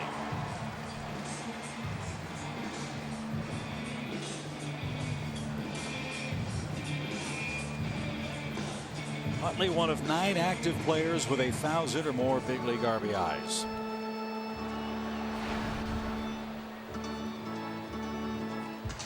All those great years with the Phillies. Now he's back on the West Coast with the Dodgers. And as someone who appreciates a guy with great offensive numbers, it's a shame we only get to see him twice a year.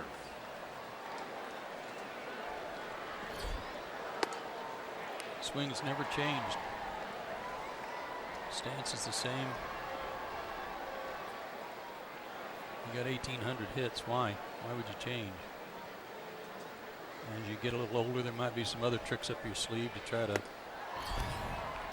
quicken up your bat. But obviously, I would think, Joe, Chase Utley's contributions to this Dodger clubhouse and to this Dodger team goes far beyond anything he does from an offensive standpoint this year. You talk about a pro's pro and a guy that grinds out every at bat and knows what it takes to win a ring with a clubhouse full of impressionable young players. I would imagine if they follow Chase Utley around like baby ducklings, what he does, they do. I know I would. If I was a left-handed hitter, especially. He's got 200 at bats. Forsythe missed a little bit of time. He's just under 200 at bats. So a pretty good split for those two guys at second base.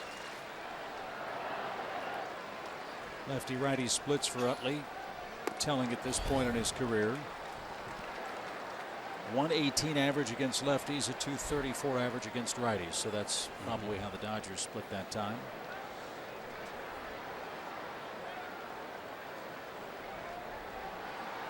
LA quiet tonight at the plate so far. They have a run on 3 hits. And now Fultonevich ready with his full count pitch. And Utley was all over. Into the upper deck, way out of play, foul.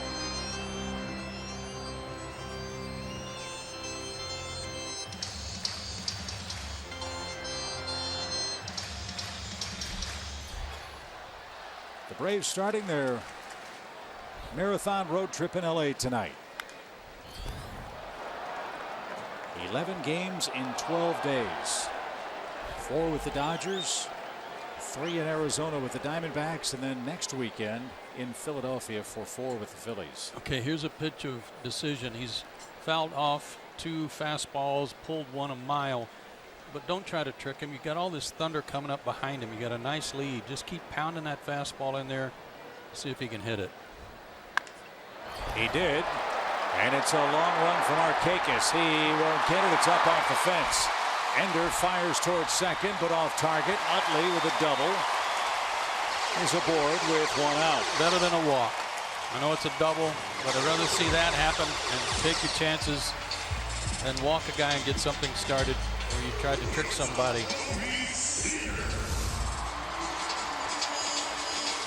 Tip of the cap to Utley here. Stayed short, got his front foot down, and through the barrel. I would love to see that replay side by side with Utley in his 3rd major league season. As you said, I'll bet it looks exactly the same. The only thing different would be he had dark hair. Here's Corey Seager. 1 on, 1 out. And a good choice for Fultonevich. A surprise Seager with a breaking ball. Seager with 44 career homers as a shortstop. That's more than any other Dodgers shortstop in Los Angeles history.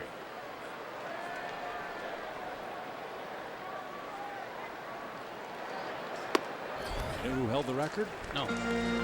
Surprising name. It surprised me when I read it. Rafael Furcal. This kid's going to set all kinds of records that may not be broken for a long time if he can stay healthy.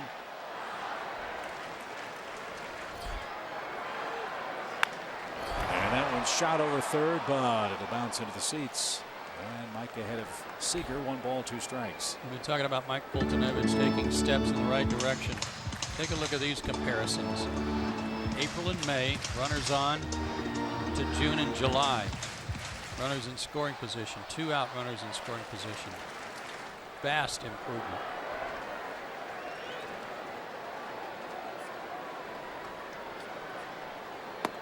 Swing and a miss. How about that sequence? He started him with a breaking ball. He finished him with a breaking ball. And a doozy. Third baseman, Justin. He's pitching, folks. He struck out Bellinger on a similar pitch to end the third inning.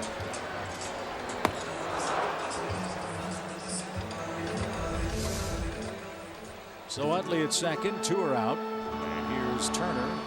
This is the man that Mike has been frustrated the most. Turner's walked twice.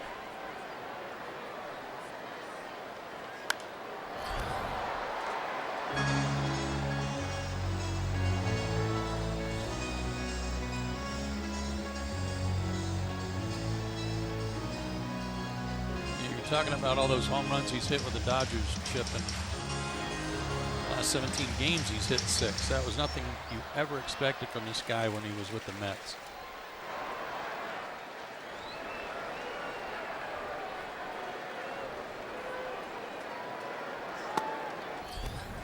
I'm not sure it's Justin Turner. It's just a guy with a beard that claims to be Justin Turner. You know who he looks like to me? The leprechaun from the Lucky Charms cereal box. Good call. Magically delicious. Doesn't he, though? 1 ball, 1 strike.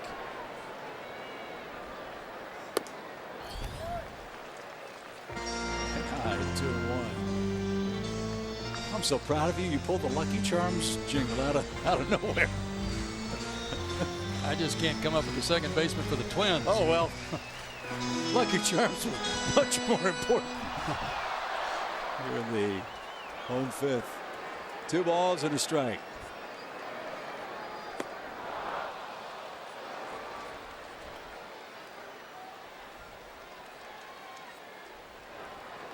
You can throw that pitch behind in the count. Boy, does that help. Boy, does it help, and boy, does it help when you've already set it up with a good fastball so that they're kind of sitting on that.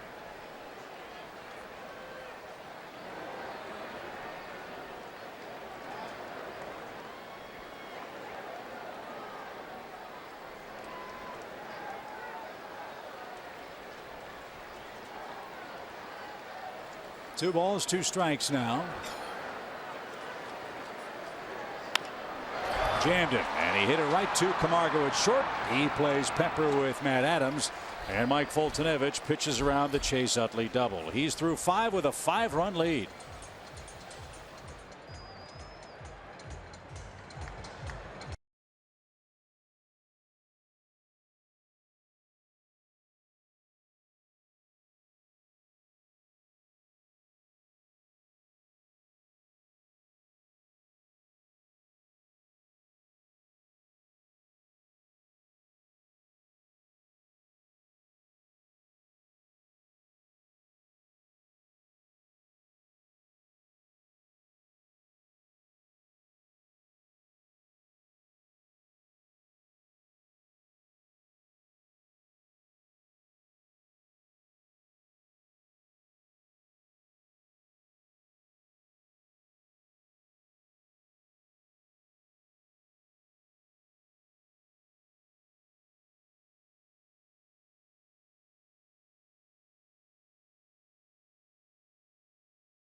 Into the 6th inning, and Kurt Suzuki set to lead off for Atlanta, and his last at bat hit that 2-run shot to the Dodgers bullpen. Now, if you check out his bat, he uses a very different bat. It's called an axe handle bat that he started using last year. He saw Mookie Betts and Pedroia using it, and it sparked his interest. He said that it's really just a comfort thing, that he used to get blisters on his palms all the time, and he's gotten none since he switched over to that bat. And Joe, he said when you're hitting, it's all about feeling good. So are there any adjustments that you made to your bat whenever you would hit? Not really, Kelsey. I did experiment with the cupped-in bat late in my career. I thought that was an advantage. Left a little more wood in the barrel, which I found hard to utilize at times. But no, we didn't have that available to us. I would have tried that certainly, especially if it makes him feel good. This guy's a hard thrower. Brandon Morrow, check out these numbers. 2 walks, 20 strikeouts. That's a pretty good ratio in 15 innings. Upper 90s fastball with a slider.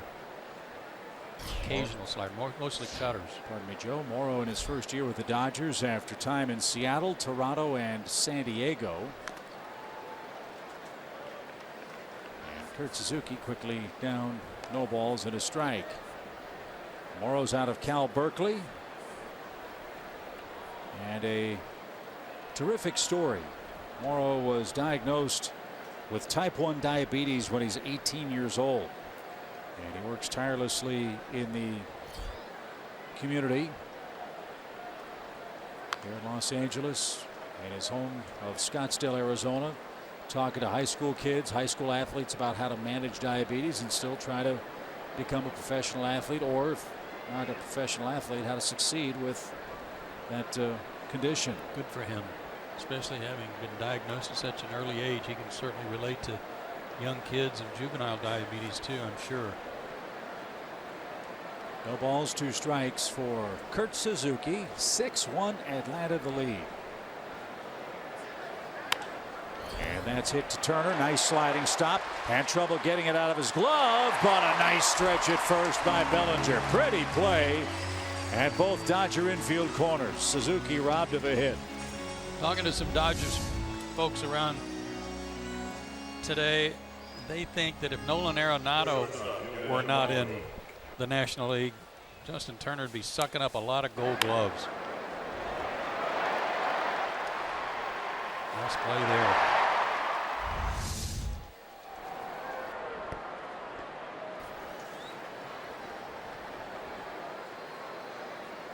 Yeah, Turner's only made 3 errors.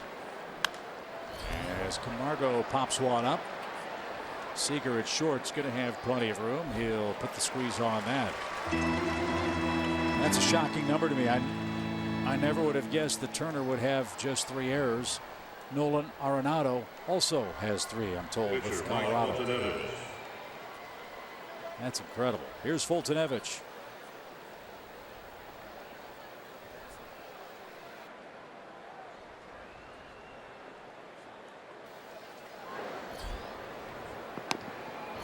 I was hoping Mike would be able to stay up, keep his weight on the balls of his feet against McCarthy. He couldn't. But if he wants to be on his heels and bail and flail against Morrow, okay, certainly entitled. Oh boy.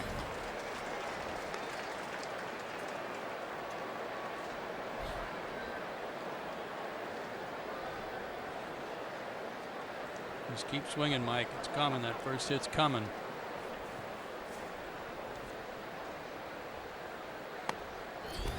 Well, maybe next time. Morrow a perfect 6th inning. Heart of the order up for the Dodgers.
League 6-1. He shut down the high-octane Dodgers, averaging almost 6 runs a game over the last 19 at home, to 1 run on 4 hits so far. Yeah, he got off to a rough start tonight. Gave up a double, single, a walk in the first inning that produced a run. But since then, he's been nailed. Pitched around a few hits. Walked 1 batter in the 3rd inning. That came with 2 out. Struck out 5 altogether. Good job. Do it again. Change up the middle for Atlanta. Dansby Swanson enters the game to play shortstop. Johan Camargo moves from short to second. Brandon Phillips is out of the game. Yeah, I wonder if on that triple Brandon aggravated something. I hope not. It's been too hot.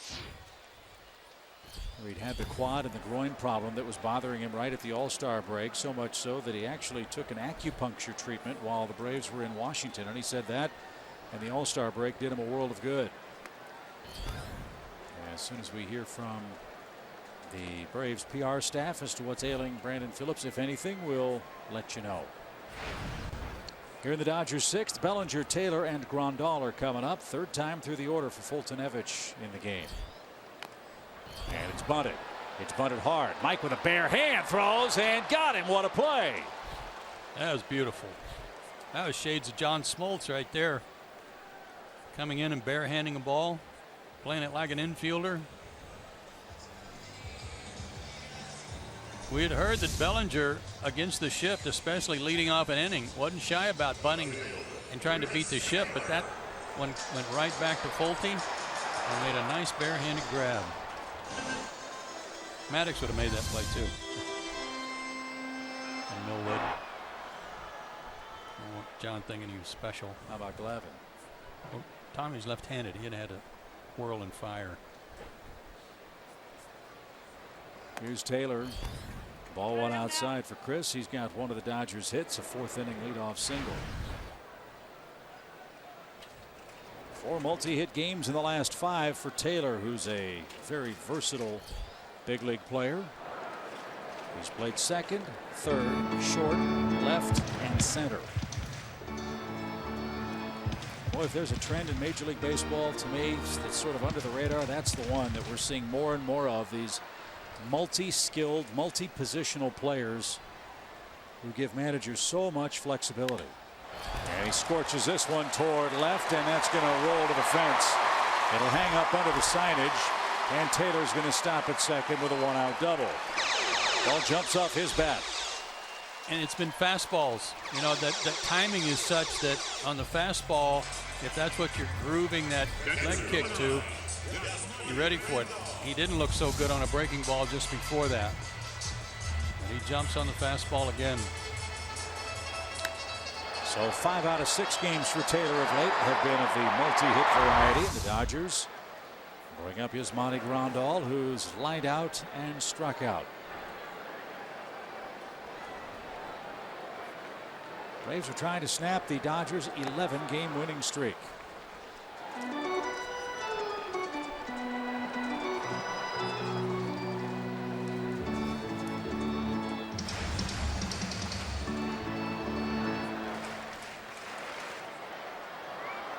The Dodgers have not lost a game at home, if I'm reading this correctly, since June 26th. That one is hit a mile, and it's going to bounce off the top of the fence for a 2-run homer.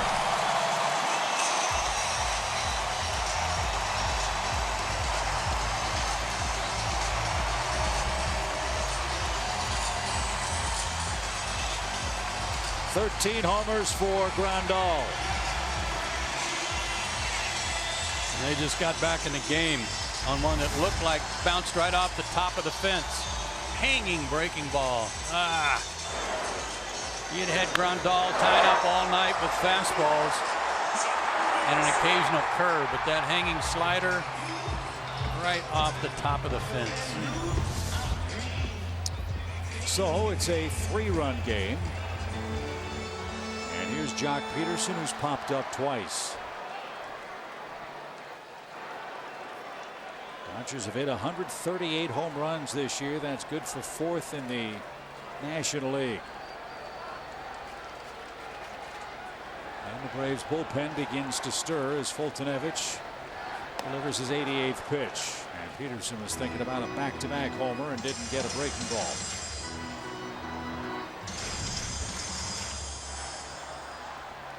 Sam Freeman is up in the Atlanta pen.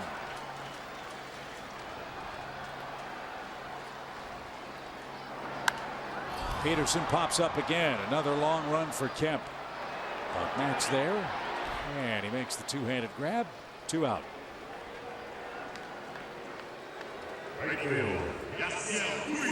Here's Puig. He's seen 2 pitches tonight. He's up there hacking. I was told not to be fooled by the fact that he's batting 8th. He's not a guy that's going to start moving runners over and hitting behind guys at first. He's still up there trying to launch. Hey, took one and is behind in the count. But the general consensus is that he has grown up some, matured some. It's taken him 5 years to get to this point. That usually takes young players maybe 1.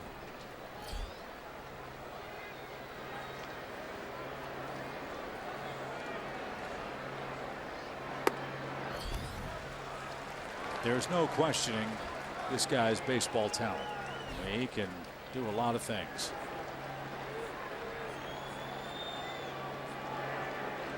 Two balls and a strike. Trace Thompson is on deck with the Dodgers pitcher's spot due next. Atlanta would rather see that in the 7th inning.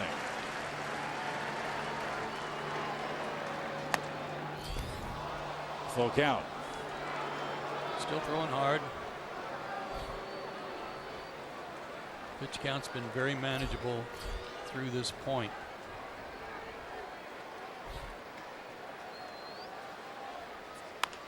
Jammed it.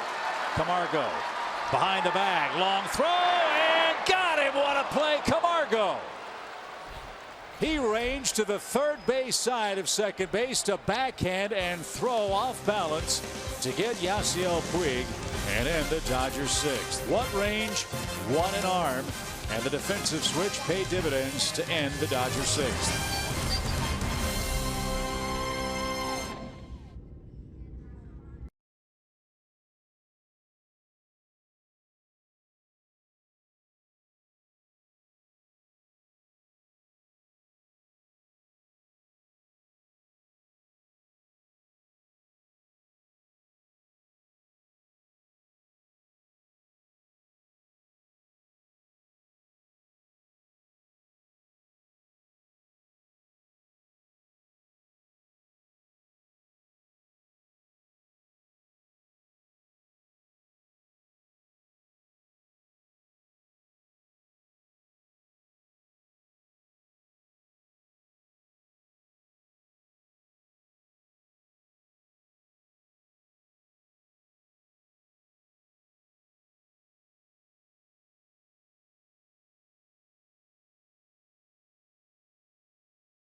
Atlanta Braves baseball is brought to you by your local Toyota dealer. Let's go places. And SunTrust. Yasmani Grandal's homer has made things a little tighter. It's 6-3 after 6. Braves are in front. Atlanta has the top of the order coming up in the 7th. Enciarte, Dansby Swanson, And Freddie Freeman.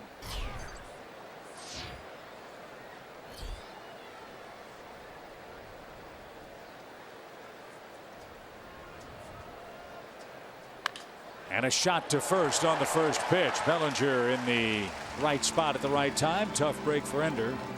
He lines out, one away. Dansby Swanson checked in a moment ago. We are told Brandon Phillips left with a right hamstring issue. Hopefully that won't prevent him from being in the lineup tomorrow against Alex Wood. Some of the luxuries again of Johan Camargo being a switch hitter. Doesn't matter who's pitching. So with Phillips out, Swanson gets a chance to hit second, and here's one of those opportunities that we talked about on the homestand. Dansby's seen his playing time disappear because of the great work of Johan Camargo. Last 16, it's been rough for Swanson. See what Dansby can do here with one out. 0-2. He's been in 0-2 counts. I'll bet 35 of those 43 at bats. He's going to feel like it's been his whole life. It's been so often.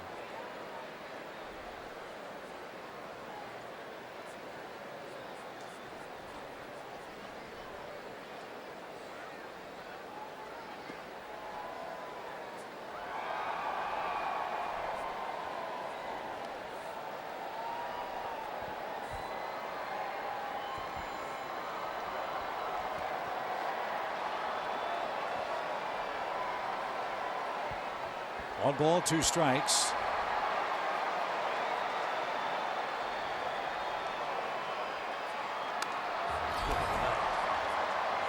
And a good fastball.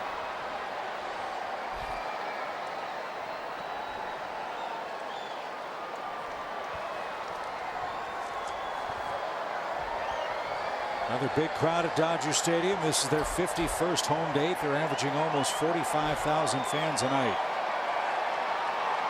They've begun to do the wave. With Swanson up there, bases empty, one away, 6-3 the score, the pitch.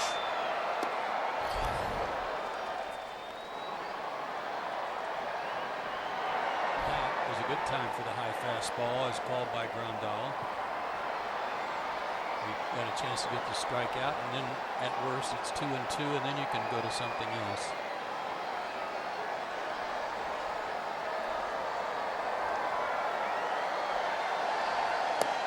Strike three, outside corner. Dansby's retired, 2 outs. One of those retired, 5 in a row. Here's something I know he just came in the game. It's hard to get geared up when you've been on the bench for 99. But what are you looking for here if you're Dansby?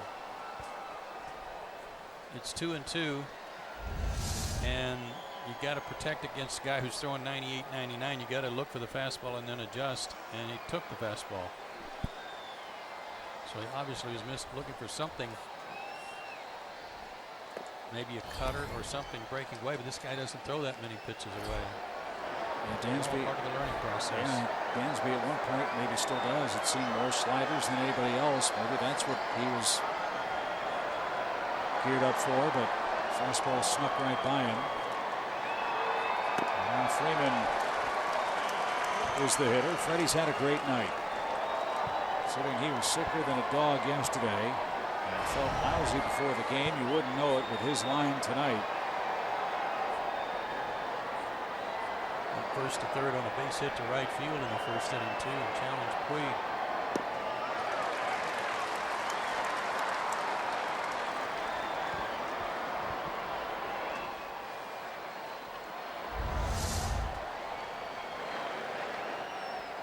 Bottom dropped out of that. Good pitch. Maybe that's what Swanson was looking for. So it's 1-2. And Freddie chops one to second. Utley's got it. And we are headed to the 7th inning stretch in Los Angeles. Atlanta 6, Dodgers 3, 9-1-2 coming up.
August 19th when the Braves take on the Reds.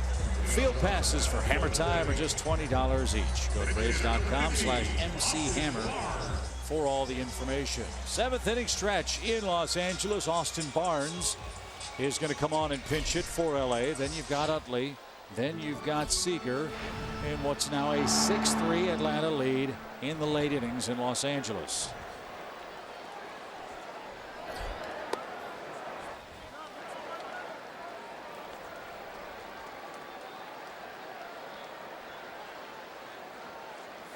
Barnes is out of Riverside, California. This is his 92nd big league game.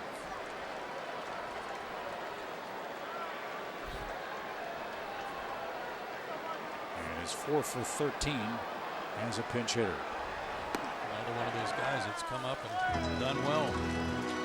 And Mike has promptly come out and gone 3-0 with the big poppers coming up.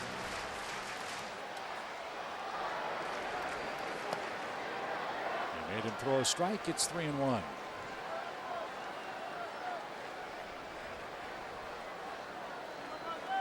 Pitch number 100. To third. Freeman with a backhand and a perfect throw to first. Nice comeback for Fultonevich from a 3-0 count to get the Dodger leadoff man. Chase Utley is going to be the hitter, and that's going to be the last man Mike Fultonevich faces in this game. 100 pitches. 6 1/3 innings of 3 runs, 6 hit ball against the hottest team in Major League Baseball. Mike Fultonevich was terrific again tonight. Outstanding job against, without a doubt, the hottest team on the planet. So the Braves are into their bullpen, trying to protect a 6-3 lead late.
For the Atlanta Braves tonight, because Brandon McCarthy gave up 6 runs in 4 innings. It's only the 6th time all year that a Dodger starter had given up 6 runs in a game, and the first time since June.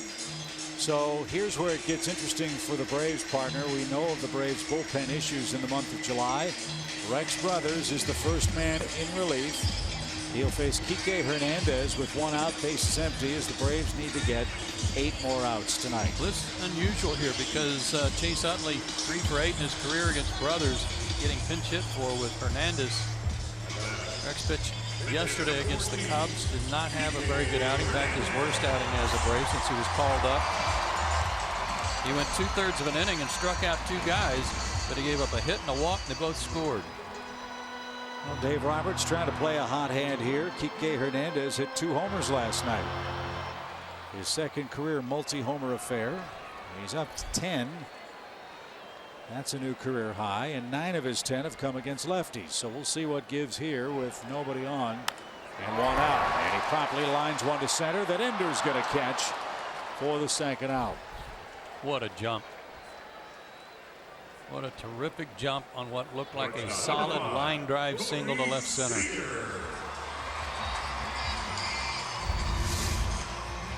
Watch him move on this. Quick crossover step. Ball hung up just enough. I say it every time we come here, and me, it bears repeating. In the old days, we used to walk across the outfield to get to the buses to leave town. And you played here. I've only broadcast games here. I'm amazed that anybody catches anything as big as that outfield is here. You walk out, and it's incredible to think that 3 men can cover that much ground and make a play like Ender Inciarte just did. Well, if we get a shot from center field, like a wide shot, and you see how many decks there are that you watch the ball come out of, that's also very difficult. At least 5 different levels. Wow. And then on a bright sunny day when fans are sitting in the stands with their white shirts on, you get a line drive. How in the world do you make a play like that? It's always been a tough place for that.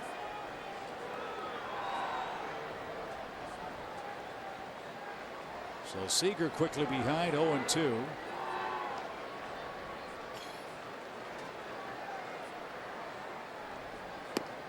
And just missed. As I said, McCarthy started for LA, 6 runs in 4 innings, 8th Dodger to allow 6 runs in a start, first since June 19th. That's how good their pitching has been. They haven't lost since. That's about right. Foltynewicz, 6 1/3 innings of 3-run ball. He allowed a homer. And a swing and a miss. Brothers comes on and takes care of the Dodgers. Kike Hernandez and Corey Seager. We are through 7 in Los Angeles, 6-3 Atlanta. Good start so far to the road trip. Let's check in for the first time tonight with Jerome Jurinovich.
Tonight, watching Mike Foltynewicz do his thing. He's in line to win his 8th game in his last 9 decisions, covering 13 starts. And let's see if Atlanta can add on a few more here in the last 2 innings, something we know they do very, very well. They'll take aim at Brock Stewart, who becomes the 4th Dodgers pitcher to work tonight. When we talk about giving your team a chance to win, you hear pitchers talk about their outing on any given night. Well, I'm glad I pitched the way I pitched. I gave my team a chance to win.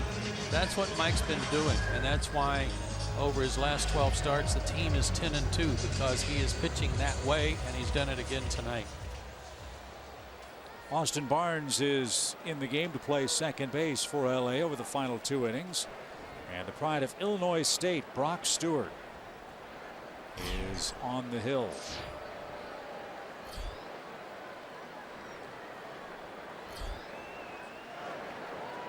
Matt Kemp leads off for Atlanta. 11 straight Braves have been retired.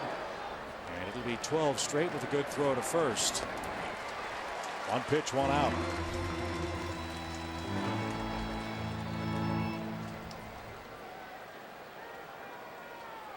Brock Stewart, another mid-90s guy with a good change-up and slider.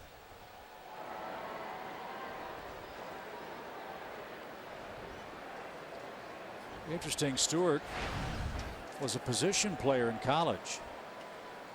Had 11 homers in 123 collegiate games. He made 12 pitching appearances as a college player, 1 game as a sophomore, and 11 games as a senior. And here he is in the major leagues as a pitcher, not a hitter. Dodgers took him in the 6th round in 2014. What's his size? He looks like a big dude. He is 6'3", 210. He looks bigger than that, says the media guy.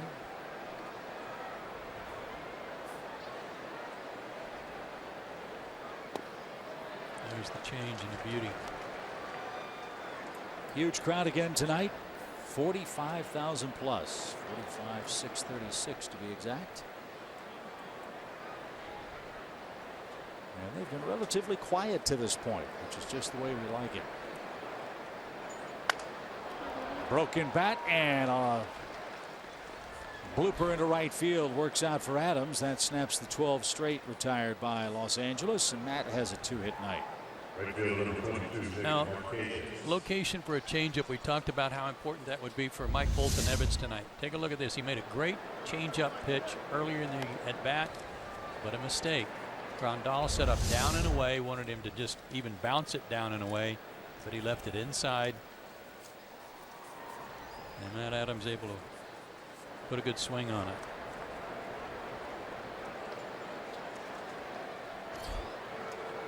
Nick Markakis has walked and scored. A couple of runs here would be nice, wouldn't it? You bet. Add on.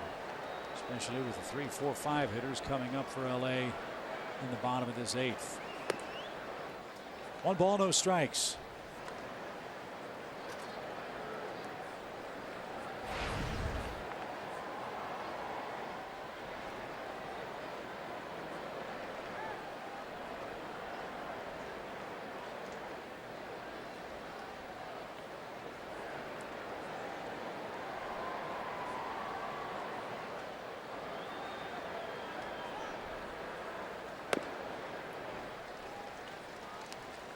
The Dodgers have a kid down in Oklahoma City that they are real high on, that they drafted out of Vanderbilt, which has become a darn good baseball factory, hasn't it? Oh, yeah. And especially for high draft picks. They drafted a pitcher out of Vandy, I think, a couple of years ago, knowing that he needed Tommy John surgery. They drafted him, signed him, then he had the surgery, and now he's back. And his last name is Bueller. Nope, that won't be hard to forget. Yeah. That will be hard to forget. It's not Ferris, but he is pitching lights out and pitching so well that they're not really scrambling to try to find another starting pitcher here at the deadline. In case they don't find one, they're fine with it. They'll bring him up.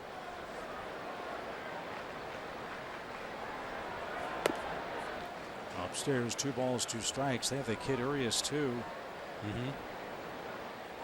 He's been up and down a couple of times. But who pitches 4th or 5th in rotation for the Dodgers isn't as important who's pitching number 1. You know who that is, and that's man talking with David Roberts. The incomparable Clayton Kershaw. We will see on Sunday. And that's upstairs. Full count. I was looking at his stats today. One thing that jumped out at me that was kind of odd. Do you know how many home runs Clayton Kershaw's given up? 20 starts. 20 starts. Clayton Kershaw, I'll say 11. 18. Really? Uh-huh. Jumped off the page at me.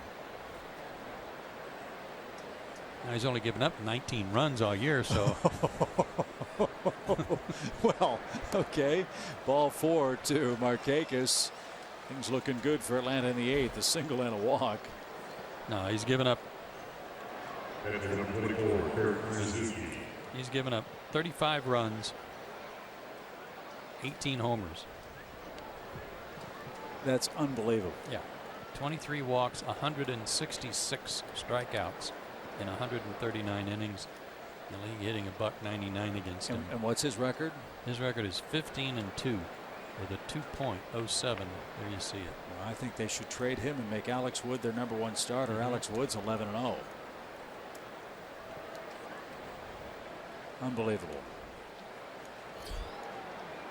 He's a treat to watch unless you got to watch him from the batter's box, I'm sure. And we'll find out in Game 4. Sean Newcomb will face him. That'll be interesting as well. A battle of lefties. Big night for Kurt Suzuki. A towering 2-run homer into the Dodger bullpen in the 4th. And he's our Georgia lottery hitting the jackpot. 5-11 over 14 games, and those games are spaced out. I don't know that there's any of them that were back-to-back. Maybe a couple.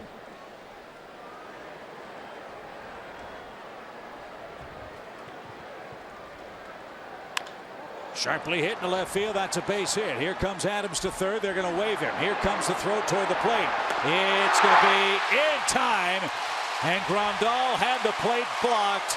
And Adams got smoked on the shins by the shin guards and still hasn't touched the plate.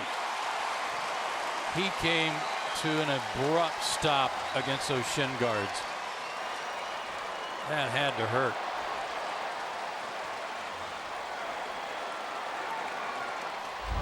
Perfect throw, the leap, and then the collision. And the Braves are going to check and see if Grandal had the plate blocked without possession of the baseball. Slide rule play is going to be reviewed, I think.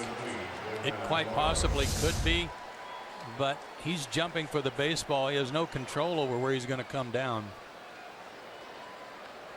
Now, was he set up in front of the plate awaiting the baseball as the throw was being made? You have to give a lane. See? Yeah, he's blocked the plate. He's got the plate blocked before he leaped or leapt or jumped, however you want to say it. Yeah, but I mean, I'm playing devil's advocate here. He had to be where he was in order to catch the ball. And I don't know how that affects the rule. I know this. Matt Adams felt that on the shins, boy. I think the fans here complaining, thinking that the Braves are appealing, challenging the call safer out. That's not the case. You know, in the old days, and I'm not saying we should go back to the old days, that would have made the catcher extremely vulnerable on that play.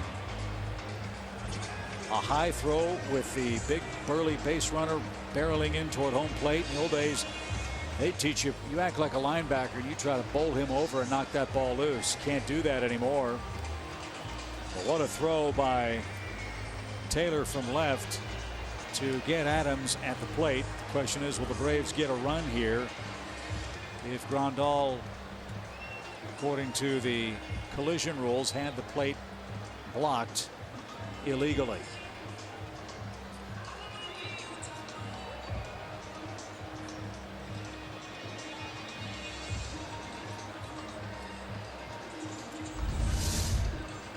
So he's Shifted over. Yep. Blocking the play without the ball. In order to catch it, he had to be there to jump and catch it. It's not like he could have given a clear path and jumped and still caught the ball. He's out. So the call stands. No violation. Terrific throw. That's the second out of the inning. Braves have runners at first and second with 2 outs. Camargo is up. And looks like Danny Santana's grabbed a bat and is in the on deck circle.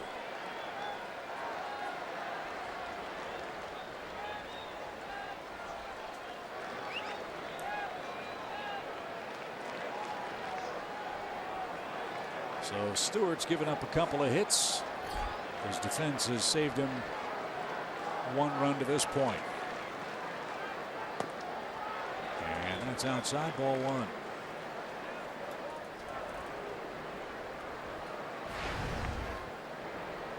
Rodis Vizcaíno is up in the Braves bullpen. He's getting ready, it appears, for the Dodger 8th.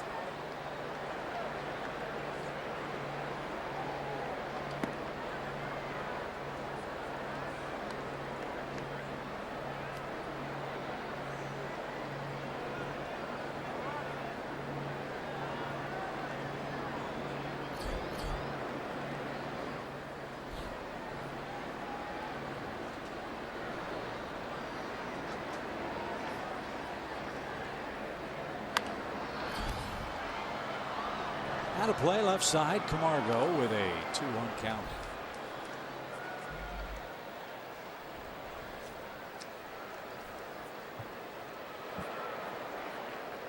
And it is very tough to score against this Los Angeles bullpen. McCarthy gave up 6. The Dodgers have not given up anything in relief yet. Oh, there's a good changeup.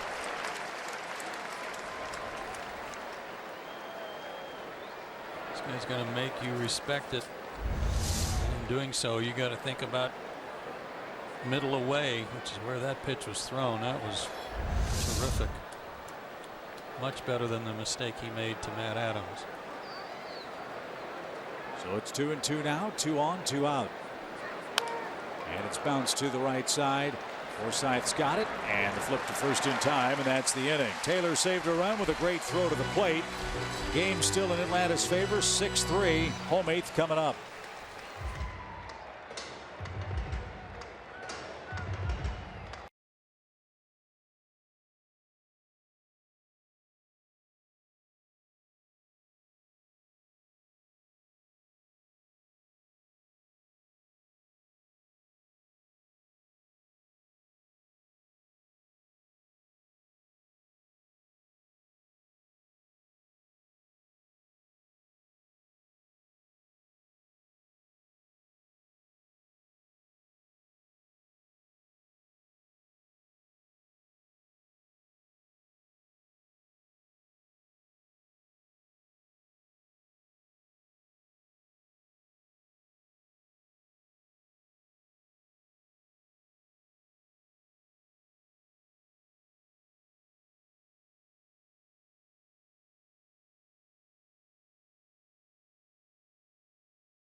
Aren't aware of the tradition here in Los Angeles. That is not a Dodger dog.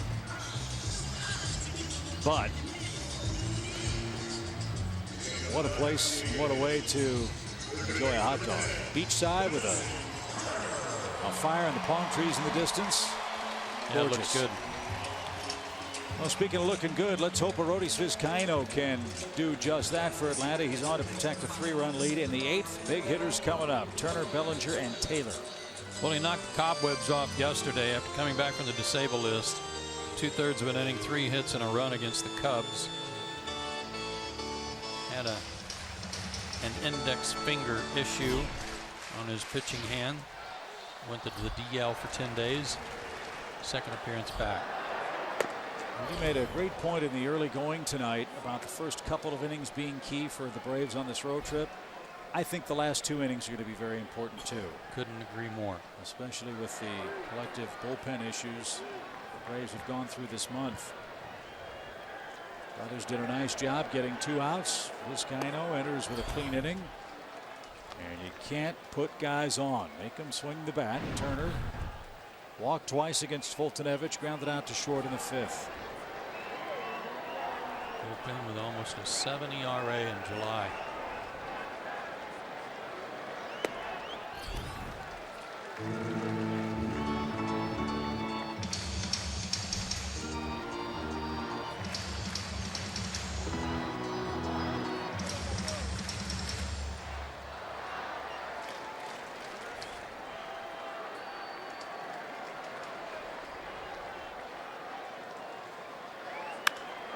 Line to center, curling away from Ender, but he read it well, and Turner's retired for the first out. Now, Ender did not get a good jump on that, but the reason for it was hit right at him. And he had to take a split second to read it and see if it was going to carry or if it was going to be like a humpback liner, which is what it was. Froze for just that 1 second. What does the ball look like in this place when it's hit like that from center field? It looks like it's going to hold the same plane. It looks like a line drive that might get hit right over your head, and you certainly don't want that to happen. So that's why you freeze and then try to adjust. One thing you can do is just pivot so that you're actually, in this case, facing toward the right field corner, and now you're in a position to cross over and go back, cross over, go in. What gives you the most trouble as far as the depth perception in this play? Is it the seat color? Is it just the depth of it, the height of it? The height.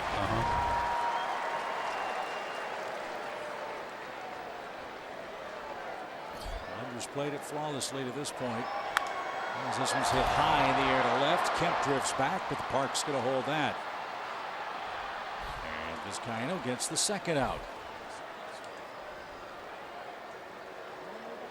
And Taylor, the batter, he's 2 out of 3. He scored a run and he saved a run with a terrific throw from left.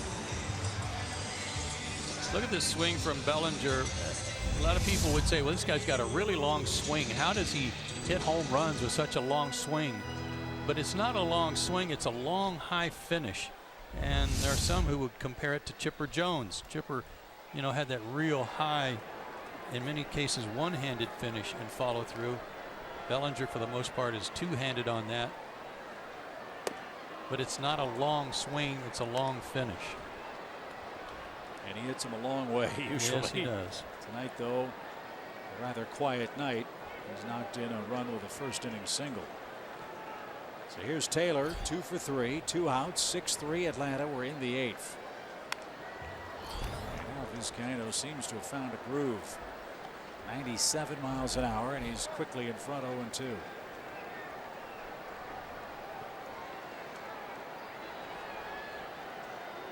This guy was 12 for 21 on their road trip. 2 more hits tonight.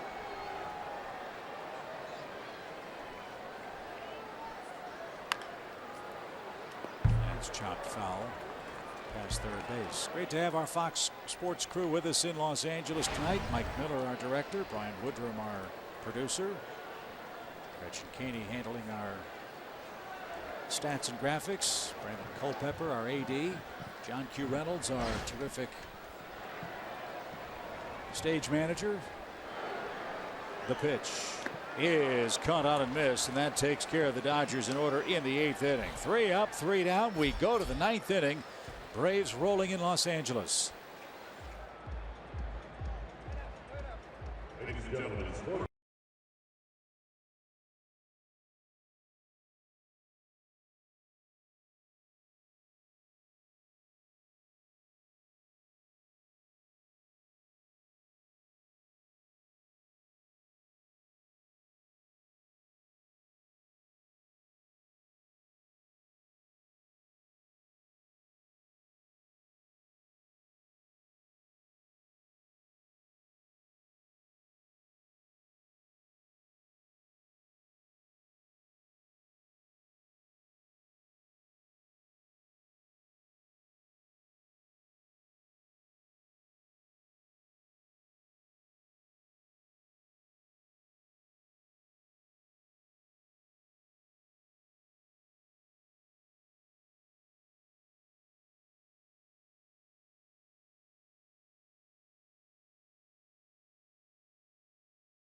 Atlanta, the Braves with 11 hits trying to snap.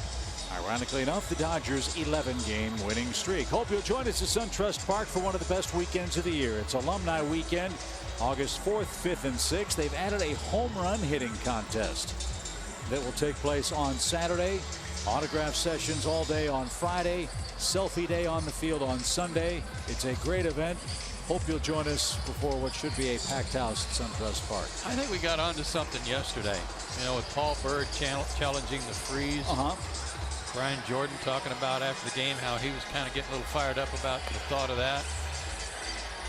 You know, I'm thinking there might be a couple of guys in that alumni group that could still pick him up and lay him down. Well, I'm sure the freeze will tell you bring all comers. He's not afraid of the challenge. I don't blame him. You know, Thunderbird, I'm sure, is busy training right now. I hope he's not training on Thunderbird, but wouldn't surprise me. That's an excellent point. As Danny Santana will pinch hit for Vizcaino. Boy, was his inning impressive. 3 up, 3 down for Orioles. And now Stewart back to work for LA, trying to hold the Braves right there.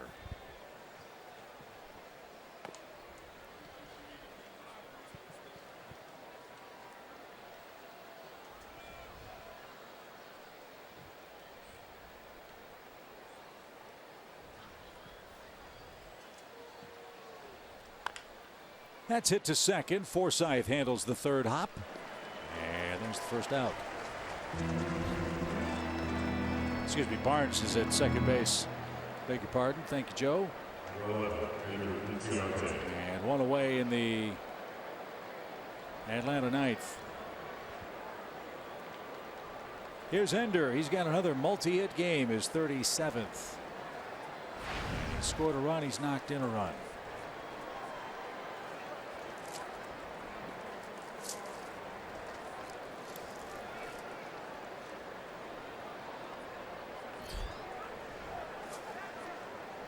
I think we just set a new record, by the way. First the pitch to Ender Inciarte. This is the longest we've gone a game in Los Angeles before we had our first Dodger dog. Yeah, it is. Great patience.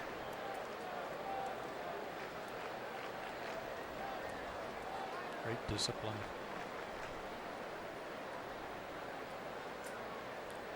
A 1 pitch is not a play foul.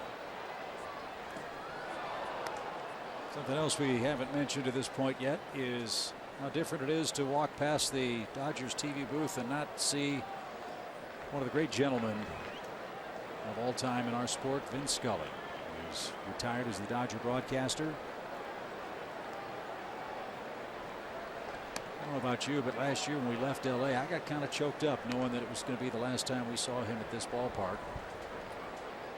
He has meant so much to so many in this part of the world, so much to so many in our sport, in our industry. And he is doing great. They had a great story on him at the beginning of the year. I asked Vince Scully, what are you doing on opening day? He said, well, I'm partaking in that wonderful pastime. I'm washing the car and I'm paying bills instead of doing a baseball game. If anybody deserves time with family and friends more than Vin Scully, I'd like to know who it is. 2-2 pitch, and Ender chased. He's mad about that. He's down on strikes, and that's out number 2. And once again, that's a place they've been getting him, to chase upstairs. Yeah, when you think about every game, literally, that the Dodgers have played in the city of Los Angeles before this year, Vin Scully was doing it. I think we talked about that last year. I think you had the note that Vin Scully had broadcast half of the games in the history of the Dodger franchise. That dates all the way back, as you said at the start of the show, to the 19th century when they were the Brooklyn Bridegrooms. It was before they were even the Dodgers, which was short for Trolley Dodgers in New York.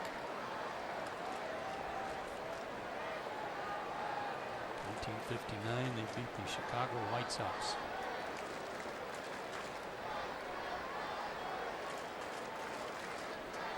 Strike 1 for Dansby Swanson, who struck out in his 7th inning at bat. And he went all the way to the backstop.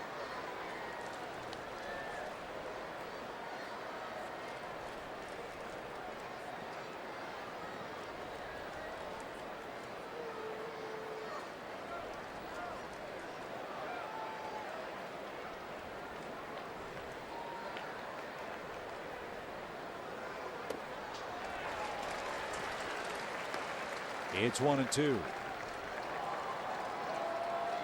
Looking ahead to the Dodger ninth, Grandal, Peterson, and Puig are the scheduled hitters. Jim Johnson is getting ready in the Braves bullpen.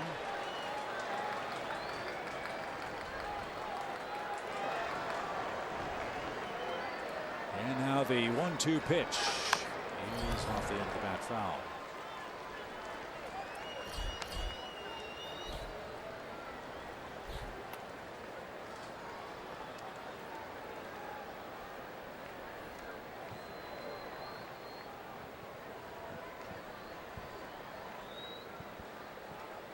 Mike Foltynewicz started for the Braves. His first appearance against the Dodgers. He's in line to win the game.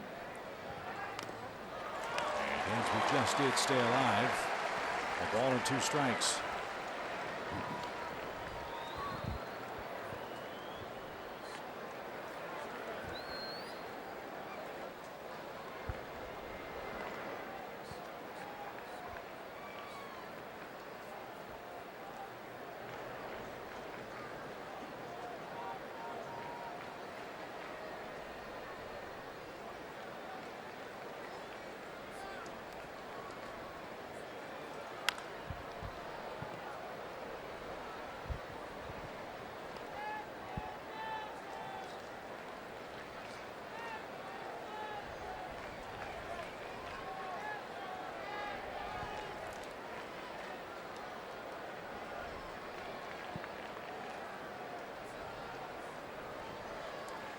One ball, 2 strikes.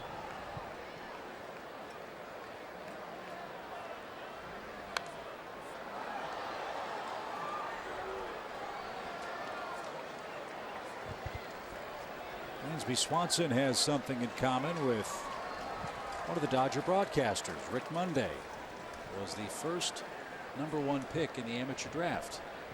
In 1965, Dansby Swanson was also a number one pick.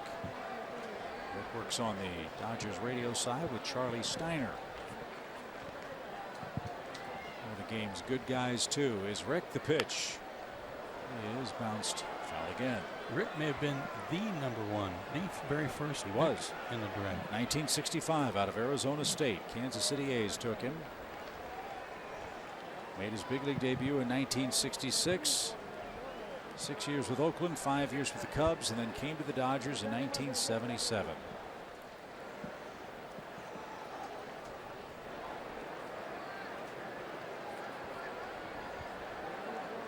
He's in his 25th season behind the microphone here in LA. Little pop.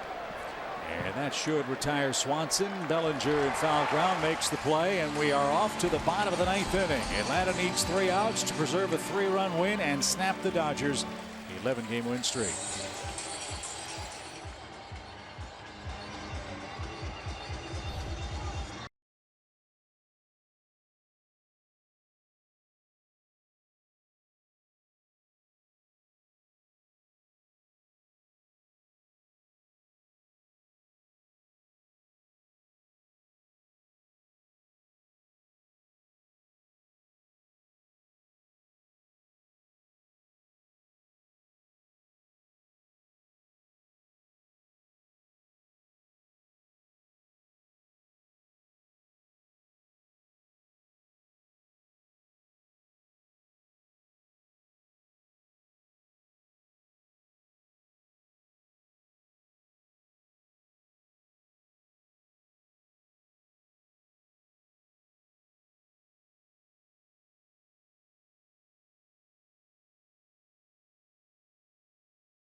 as you might recall, had a rough outing July 7th in Washington.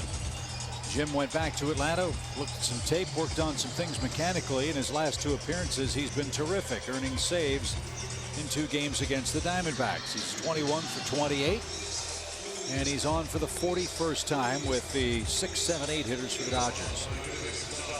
His strikeout per 9 innings mark is the best of his career, 11.16 strikeouts per 9. And he's had some rest. Those 2 outings you're talking about came against Arizona, and the last one was 5 days ago. And so no matter the score, as you see, Danny Santana checks in and left, and no matter the part of the lineup card that comes up for the Dodgers, you just have to be wary of all this team's power. Grandal's already hit a home run. He's 1 for 3 and takes a strike. The Dodgers have made their share of remarkable 9th inning comebacks this year. They have 11 last at bat wins.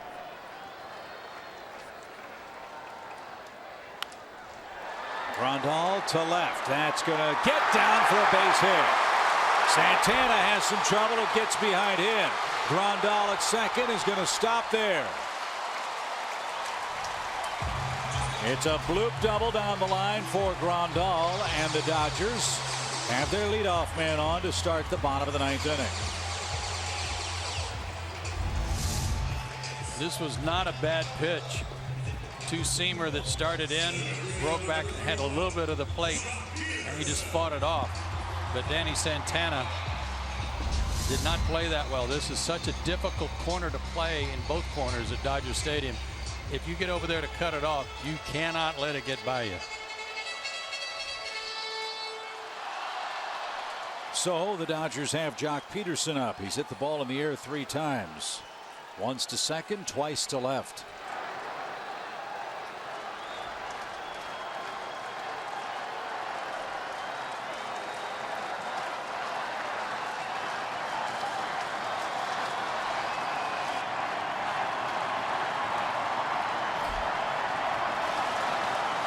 Told you the Dodger crowd had been quiet for most of the night. They're not quiet now.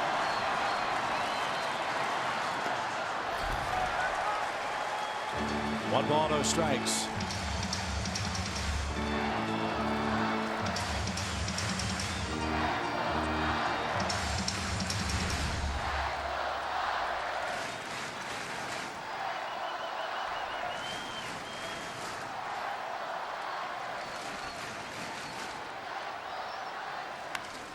Line drive left, and Santana caught that. A sinking line drive curling away from him toward the line, and Danny made the play. Now that looked like the Danny Santana we watched play in Oakland, where he was spectacular defensively. Tough play, sinking and slicing. Nice grab. One on, one out for Puig. He's not gotten the ball out of the infield yet. In fact, the Braves have made 2 excellent plays on it, both by Johan Camargo, one of them at shortstop, the other one at second base.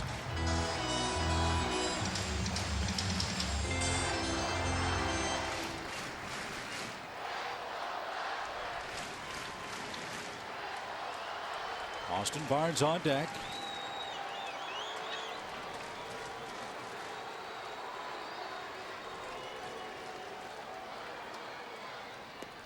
And Puig takes low.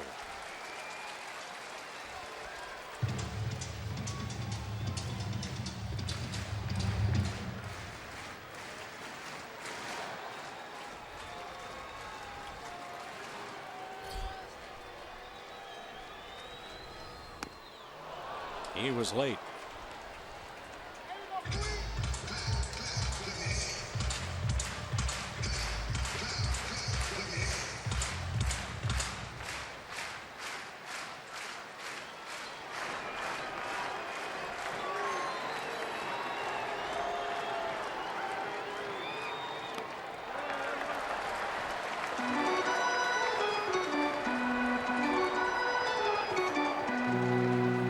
For sure we know about Puig, and that is that he likes to swing the bat.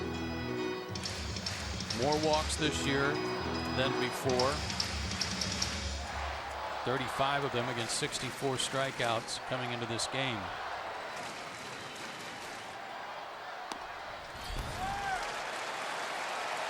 Three balls and a strike.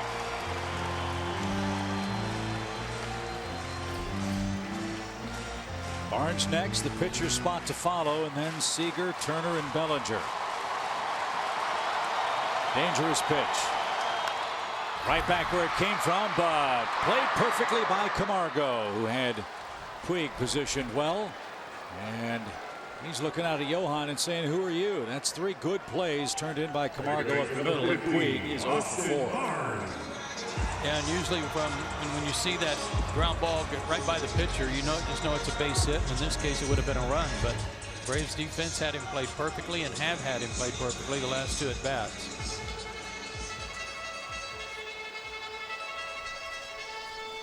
So the Braves are an out away from beating the Dodgers.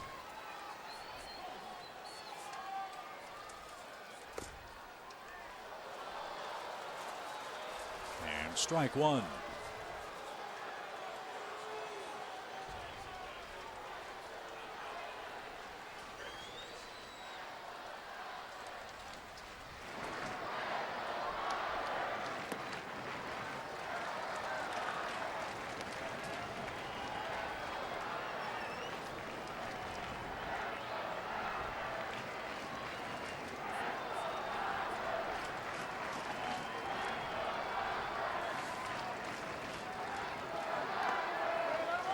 Laid off.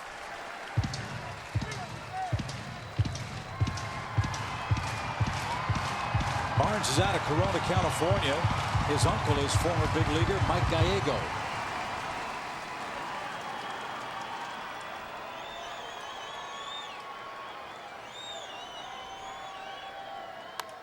Fouled away. Mike had a good career. It's kind of the Jose Altuve of his time. Barnes came over from the Marlins in the D. Gordon, Dan Herron, Miguel Rojas deal that brought Chris Hatcher and Kike Hernandez to the Dodgers. Now the Braves are a strike away. 2-2 for Jim Johnson.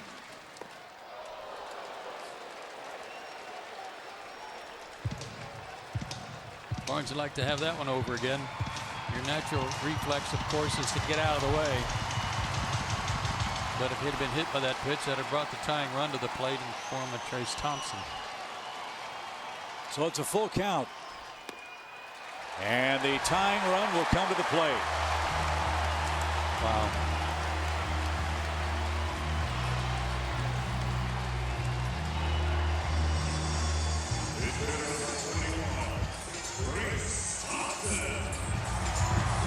We were here last year.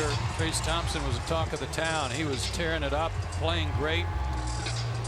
All the comparisons to his brother, Klay Thompson, the terrific NBA basketball player. But so far this year for Trace, he's been up and down from AAA to the big leagues. You see he's 5 for 36, but he does have a homer. 0 for 2 as a pinch hitter. His homer came June 28th against the Angels, his first since last July. Runner at first goes. The Braves will concede the base. Barnes moves up. And it's strike one for Trace Thompson. Those guys on base mean nothing. Base hit, outfielders have got to condition themselves to throw the ball to second base, concede the runs, and not allow the potential tying run to get into scoring position.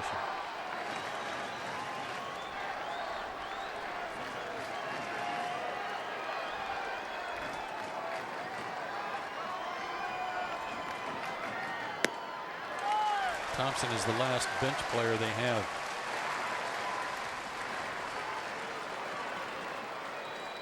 You do not want to get to Seager, who's waiting on deck.